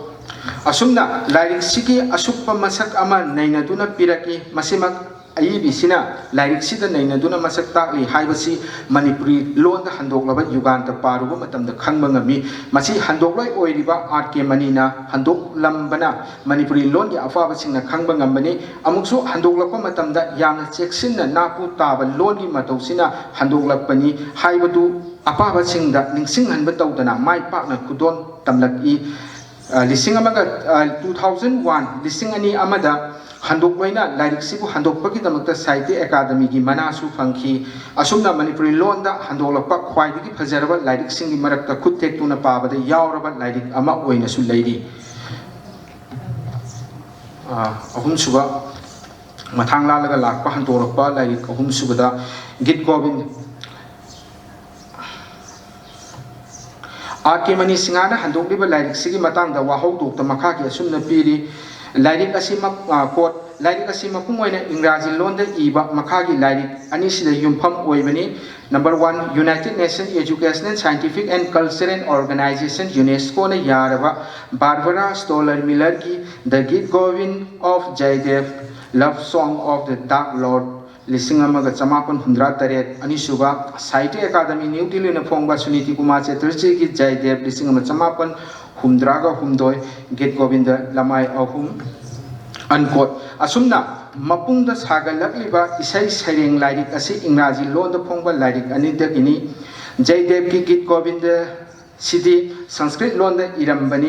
हौरफम लोन ओइरिबा संस्कृत लोन द इंग्राजी लोन द माथांग लालकलगा मणिपुरी लोन की खोरेरोल की पुकैदा हंदोक लोइना हंदोकलकपनी लाइरिक से हिंदू लाइनिंग की मनुंग द लैरिबा वैष्णव संप्रदाय की अथोइबा लाई भगवान Shri Krishna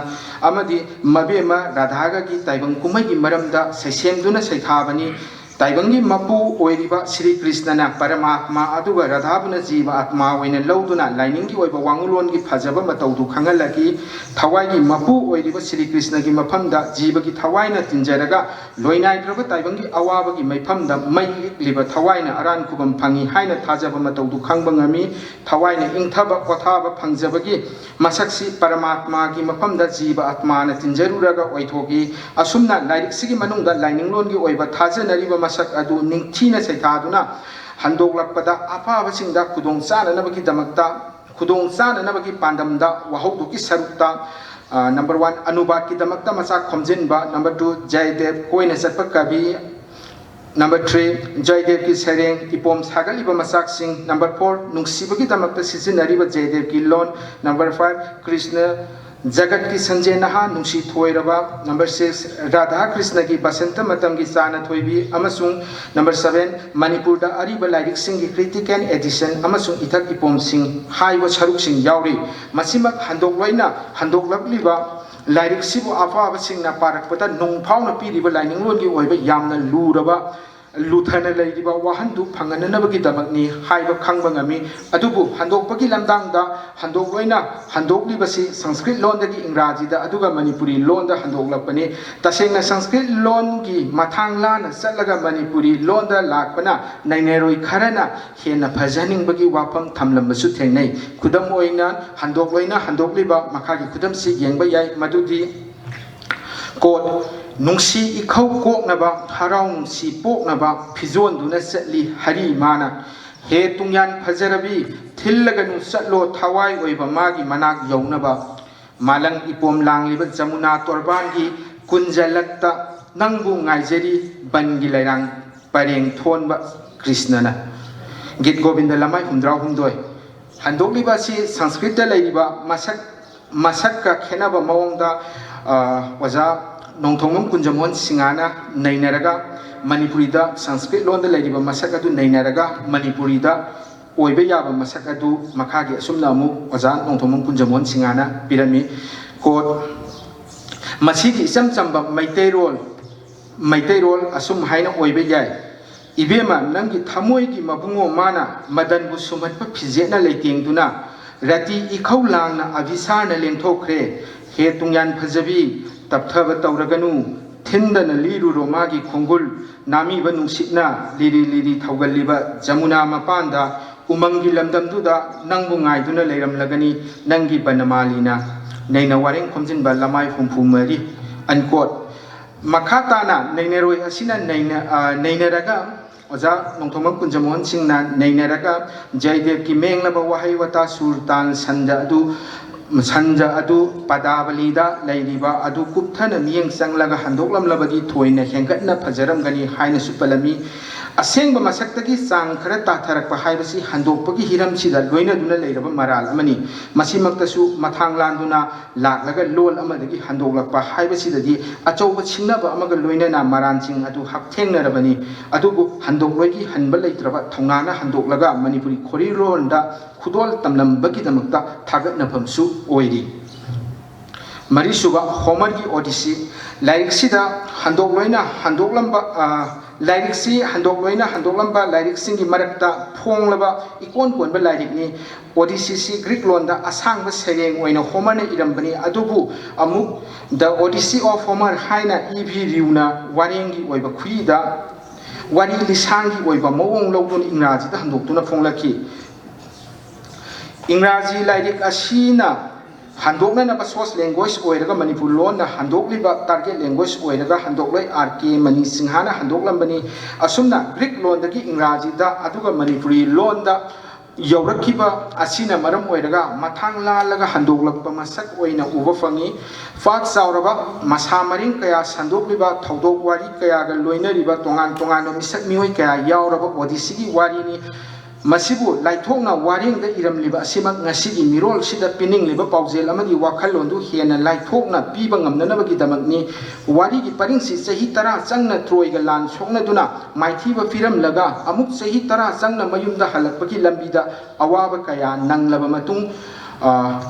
Odysseus na mayum yaurakpa matamduda magi nupi Penelope bu lawgani haina leiramba singbu haisingna laman kumbagi masakni asigumnaba warigi masaksi nainaraga masigi masak phongdokladuna Howard W. Clark na makhagi sumna mukhai quote Odyssey pak zawi manung thili Eliot tawriba mi kaya jati kaya nongpok amasung nongchupki ahanba lanphamda pulhankhiba mawong adugi mahakarbe nate Mioi bagi fibam kuding mak konsillaba afabaga fatabaga nahaga ahalga asibaga asangbaga lainariba marising aduni loinana punsigi matik magun punamak mi oifataba mi oiraba mi gi thaktagi hengat kraba aduga khudong thibaga yaifabaga toina thengnarabaga wari tada thengnakiba singa karamna magun uthongnarapage haina haiba adugi mahakargani Odyssey wahawdok unquote Tasengnamak lamphang yamba wari kayagi masakka loinena Odysseus ki punsigi lamthungpham tana satliba masakna mapung oiba sakloni aduga loinena mioibagi lonchat sajat hainabina singba punsigi mai thong yamba saklon singi mawong mataubu susin chasinaba mawongda puthoklakpani haibasi handoklaba lairik ama oiriba Manipuri lon gi saruksi pawada khangbangami loinena thodok wari gi masaksi mamut tana khangnanabagi pandamda handok loina wahaudoki manungda Homer gi masak takpa Greek singi lenga lon gi masak Lesem lon gi manungda lairiba lai wari amasung laining lon Odyssey gi oiba paring naina semlaba samlakpa wari gi manungda yaholiba misak singbu mapung oiba amasung apikpa haina semgalakpagi masak mamal lepa amasung handok loina handok laknanaba sangsilakpa khongjangi masaksu thamli masina handoklaba lairik asibu parakpada hena mamut tana pungning chinsinba ngamli amaromda lairik asigi loisilakpa sarukta yauriba index amasung grocery ama Peter G. Jones na semlambada yumpham oiraga habliba asina thoine hena wari gi paringda yauriba thodok amadi misak mioi singi mari mafong khangan bangami asumna malengi achawa khorirol da khut tharaduna mai pakna Manipuri lon da phongduna lamdam sigi khorirol gi bukoi da khudol tamlaki makha taba matam gi tangkak amada handok oina handoklamnaba aduga lamdam sigi miyamna di paba phangdriba lairik singbusu phonglakuna paba phanglakhini haibu thajaba thamjari mari leinaba singnasu soidana oitholakani haibudu chena thajaba lei handok loi ama oina RK Mani na Ingraji lon dagi Manipur lon da handok laplibasi saireng amadi warengi oiba lairik singdagini hanba leitaba thaunaga loina na handok lambagi masak sing uba fangi handok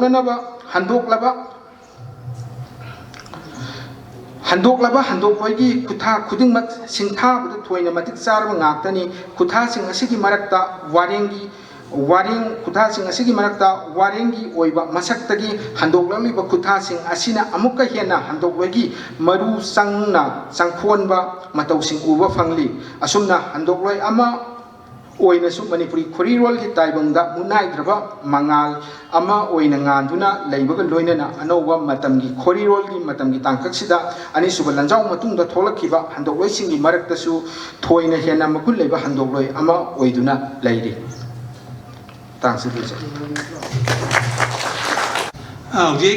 Dr. Konjengma Minaketana RK Mani Singh as a translator ma masang gai translation ji yamna maru baji translation ji yamna saite kadbina locally maramdi kaino translation ji kaino lun ni aduba jati ni tohan toma lun kangmani dugi culture ji khangde yate culture ji khangde ji kogi shobda lana koina hangi dor aduna culture anima khangba changi yamna say for example odesi hanba matamda yamungna larik pariba larik singdagi Greek ki leiba wari nungi troyi madu khangmadudi pa he yade maramdi Greek lebak chala kada makogi matamdugi lebak samajgi khunai dugi mawong mathauji khangba jam sange masi khangbaji ni madu khanga kadani koi translator amana successfully je along with that maje loan duda master tagodoni master ji kaino Manipuri loan amasu Ingraji loan da master togdadi maramdi English ki loan jidi ya orjani amina kungraba loan ni aduna Manipuri da andoko matamda ta to ke am yaw marmaduna koi English tagi Manipuri da andoko da koi tam sanebi londa puda mayam changi loina namu koi minaketana haigre magi londa puda di am chane yeda londa puda chanwa ga loina na koi khutang da hando puje masida di koi git govinda gita nungthong kujumona hari jo konjumon ji sanskrit bengali khangba adumba fiction writer amani translator juni ado mana hari do maramdi kaino koi arki mani ngasi kon toriba legi jaba yamungji di hariba bengali amsung sanskrit khangde madam bengali amsung sanskrit tagi handor podo english tagi tawrabina original ju udabanina original ji masidi khara ma haidu chumba yai tabusu ikoni ingatori di original khangdarga ju magi khutang da tawriba english tu de handor podo maduda di maje mai papa mi mo ire haibiduni aduna koi ma git gominda jini amluri di git gominda ji projo rejo mujidi koi manungi hunjanba nungsinungol gi yam yauri git gominda ji english ta jo masi koina yamung han go ji yamna very good we have to appreciate koi Manipuri gi sahitya gi pukaida anobama hapchalbane aduna ai mate khizita haijage yamungji maji ai kogi Manipuri sahitya dedi magi achobo mafam kalle manandi maji fiction writer amoina manandi national thakta sahitya academy na mak masak khangna 1994 da maya karba samu haibe masi maya karba samu ji writer forum na phongmani laiksi phongaga phangibani adu maduma lere ade malika mama ani du ire adegi handokpadaju juganta dana taba mana aruba git govinda ga yam lura jani git govinda je hindu jingi di mayam khangi du maji git govinda yam luba ado yamung na masi khoi handome Hyderabad Tauriba, Juganda Dudi, Sahitya Academy, Judum Pongani, Mano Sahitya Academy, Dudagi, Yamuna Nopani, Amadudi, Yamna, Prosa, Iba, as a prose gi. Kogi Archimanezi prose is a prose writer. Mazi, Kogi Manipuri Wari and Ibama, Kogi, cultural forum the Pongone. Madajumana, Waring Asang Bama Idamni, Waring the Am Idamni, Waring the Jamjamna, Atete, Angangi, do even a tabata. I don't mark criticism, I tare, they never say. They never say, Ma Koimana, lay Mana Idamiba translations done, they never get shadow. Karagara Yauri, Ma's age a critic amoina, Ma meing Adom the Joy Koina, Tambaya. Is a critic. Lariwani Dergaju Magi meaning Samba, Mana, Pochi, Masa Kanana, Nainanimba, Madu, Yai, Azuna, Koi, Nasigi, Pumanga Hele, as Matang Side Lucialaji, Ado, I koi Nasigi, you cannot pay, I koi ꯍꯟꯗꯛꯀꯤ ꯆꯍꯤꯁꯤꯗ symposium on the life and works of R K. Mani ꯍꯥꯏꯕ ꯑꯃ ꯑꯩꯈꯣꯏ ꯅꯣꯡꯃꯒꯤ ꯑꯃ ꯇꯧꯒꯗꯧꯔꯤ ꯁꯤꯝꯄꯣꯖꯤꯌꯝ ꯑꯃ ꯑꯃꯗ ꯃꯤ ꯃꯉꯥꯅ ꯄꯥꯔꯒ ꯁꯦꯁꯟ ꯑꯅꯤ ꯊꯣꯛꯑꯒ ꯍꯥꯏꯗꯤ ꯃꯣꯗꯦꯔꯦꯠ ꯇꯧꯗꯅ ꯃꯗꯨ ꯉꯥꯏꯕꯤꯌꯨ ꯃꯌꯥꯝ ꯄꯨꯝꯅꯃꯛꯁꯨ ꯂꯦꯡꯕꯤꯔꯛꯑꯣ ꯃꯗꯨ ꯑꯩꯈꯣꯏ ꯕꯥꯇꯣꯟꯁꯨ ꯇꯧꯖꯔꯛꯀꯅꯤ ꯑꯗꯨꯒ ꯀꯔꯤꯗ పాꯕ ꯌꯥꯒꯦ ꯑꯗꯨ ꯑꯩꯈꯣꯏ ꯁꯤ ꯂꯣꯏꯔꯕꯅꯤꯅ ꯑꯩꯈꯣꯏ ꯀꯜꯆꯔꯦꯜ ꯐꯣꯔꯝꯒꯤ ꯑꯦꯛꯖꯤꯀ꯭ꯌꯨꯇꯤꯕ ꯀꯃꯤꯇꯤꯅ ꯌꯥꯝꯅ ꯀꯨꯞꯅ ꯑꯥꯔ.ꯀꯦ. ꯃꯅꯤꯖꯤ ꯆꯤꯜꯗ꯭ꯔꯦꯟ ꯂꯤꯇꯔꯦꯆꯔꯒꯤ ꯔꯥꯏꯇꯔ ꯌꯥꯔꯦ ꯑꯗꯨ ꯅꯠꯇꯕꯗ ꯑꯦꯖ ꯑꯦ ꯀ꯭ꯔꯤꯇꯤꯛ ꯑꯃ ꯑꯣꯏꯅ ꯃꯥꯁꯤ ꯀꯔꯤ ꯇꯧꯔꯝꯒꯦ ꯍꯥꯏꯕ ꯃꯗꯣꯝꯗꯁꯨ ꯃꯥꯒꯤ ꯌꯦꯡꯖꯟꯕ ꯂꯥꯏꯔꯤꯛ ꯑꯣꯏꯅ ꯐꯣꯡꯗ꯭ꯔꯒꯁꯨ ꯃꯥꯒꯤ ꯀ꯭ꯔꯤꯇꯤꯀꯦꯜ ꯃꯤꯠꯌꯦꯡꯗ ꯃꯥꯒꯤ ꯚ꯭ꯌꯨ ꯃꯌꯥꯝ ꯑꯃ ꯂꯩꯕ ꯃꯗꯨꯗ ꯑꯩꯈꯣꯏ ꯅꯩꯅꯖꯒꯦ ꯑꯗꯨꯅ ꯉꯁꯤꯒꯤꯗꯤ ꯃꯇꯥꯡ ꯑꯁ꯭ꯋꯥꯏꯗ ꯃꯌꯥꯝꯗꯒꯤ ꯕꯤꯗꯥꯏ ꯂꯧꯖꯔꯤ ꯑꯔꯣꯏꯕ ꯑꯣꯏꯅ ꯀꯥꯏꯈꯨꯝꯅꯖꯔꯤꯕ ꯉꯁꯤꯒꯤ ꯃꯣꯗꯦꯔꯦꯇꯔ ꯄ꯭ꯔꯣꯐꯦꯁꯔ ꯑꯣꯖꯥ ꯕꯤꯍꯥꯔꯤ ꯂꯣꯏꯅꯅ ꯄꯦꯄꯔ ꯔꯤꯗꯔ ꯑꯍꯨꯝꯃꯛ ꯃꯥꯡꯗ ꯂꯦꯡꯁꯤꯟꯕꯤꯔꯤꯕ ꯑꯁꯨꯛ ꯊꯦꯡꯕꯁꯤ ꯐꯥꯎꯕ ꯐꯣꯔꯝꯒꯤꯗꯃꯛꯇ ꯂꯦꯡꯁꯤꯟꯕꯤꯗꯅ ꯂꯥꯏꯑꯣꯏꯈ꯭ꯔꯕ ꯄꯥꯕꯨꯡ ꯃꯅꯤꯒꯤꯗꯃꯛꯇ ꯂꯦꯡꯁꯤꯟꯕꯤꯗꯅ ꯂꯩꯕꯤꯔꯤꯕ ꯑꯗꯨꯒ ꯄꯥꯕꯨꯡꯒꯤ ꯏꯃꯨꯡ ꯃꯅꯨꯡꯒꯤ ꯂꯦꯡꯕꯤꯔꯛꯄ ꯇꯣꯉꯥꯟ ꯇꯣꯉꯥꯟꯕ ꯑꯣꯖꯥ ꯂꯥꯏꯒꯨꯔꯨ ꯈ꯭ꯋꯥꯏꯒꯤ ꯄꯨꯝꯅꯃꯛ ꯐꯣꯔꯝꯒꯤ ꯃꯥꯏꯀꯩꯗꯒꯤ ꯑꯃꯨꯛꯀꯁꯨ ꯊꯥꯒꯠꯆꯕ ꯐꯣꯡꯗꯣꯛꯆꯔꯤ ꯃꯇꯨꯡ ꯇꯥꯔꯛꯄꯗꯁꯨ ꯉꯁꯤꯒꯤ ꯑꯁꯨꯝꯅ ꯃꯄꯨꯡ ꯐꯥꯅ ꯁꯔꯨꯛ ꯌꯥꯕꯤꯒꯅꯤ ꯍꯥꯏꯕꯒꯤ ꯊꯥꯖꯕ ꯊꯝꯖꯔꯒ ꯄꯨꯝꯅꯃꯛꯄꯨ ꯀꯥꯏꯅꯅꯕꯒꯤꯗꯃꯛꯇ ꯅꯤꯖꯔꯤ ꯌꯥꯏꯐꯔꯦ ꯑꯗꯨꯒ ꯑꯩꯈꯣꯏ ꯃꯄꯥꯟꯗ ꯃꯅꯨꯡꯗ ꯍꯣꯜ ꯃꯅꯨꯡꯁꯤꯗ ꯌꯦꯡꯕꯗꯤ ꯈꯨꯗꯣꯡꯆꯥꯗꯕꯅꯤꯅ ꯑꯩꯈꯣꯏ ꯃꯄꯥꯟꯗ ꯃꯌꯥꯝꯒꯤꯗꯃꯛꯇ ꯑꯩꯈꯣꯏꯒꯤ ꯄ꯭ꯂꯥꯎ ꯃꯔꯥꯡ ꯀꯥꯏꯅ ꯊꯝꯖꯔꯤ ꯁꯤꯗꯒꯤ ꯊꯦꯡꯅꯔꯛꯄꯁꯤꯗ ꯃꯔꯨꯞ ꯃꯍꯥꯎ ꯌꯦꯡꯕꯤꯈꯤꯅꯕ ꯐꯣꯔꯝꯒꯤ ꯃꯥꯏꯀꯩꯗꯒꯤ ꯁꯤ ꯀꯕꯨꯛꯁꯤ ꯃꯌꯥꯝ ꯑꯝꯇ ꯌꯦꯡꯊꯣꯛꯁꯤ. ꯁꯤ ꯈꯤꯇꯪ ꯌꯦꯡꯊꯣꯛꯁꯤ.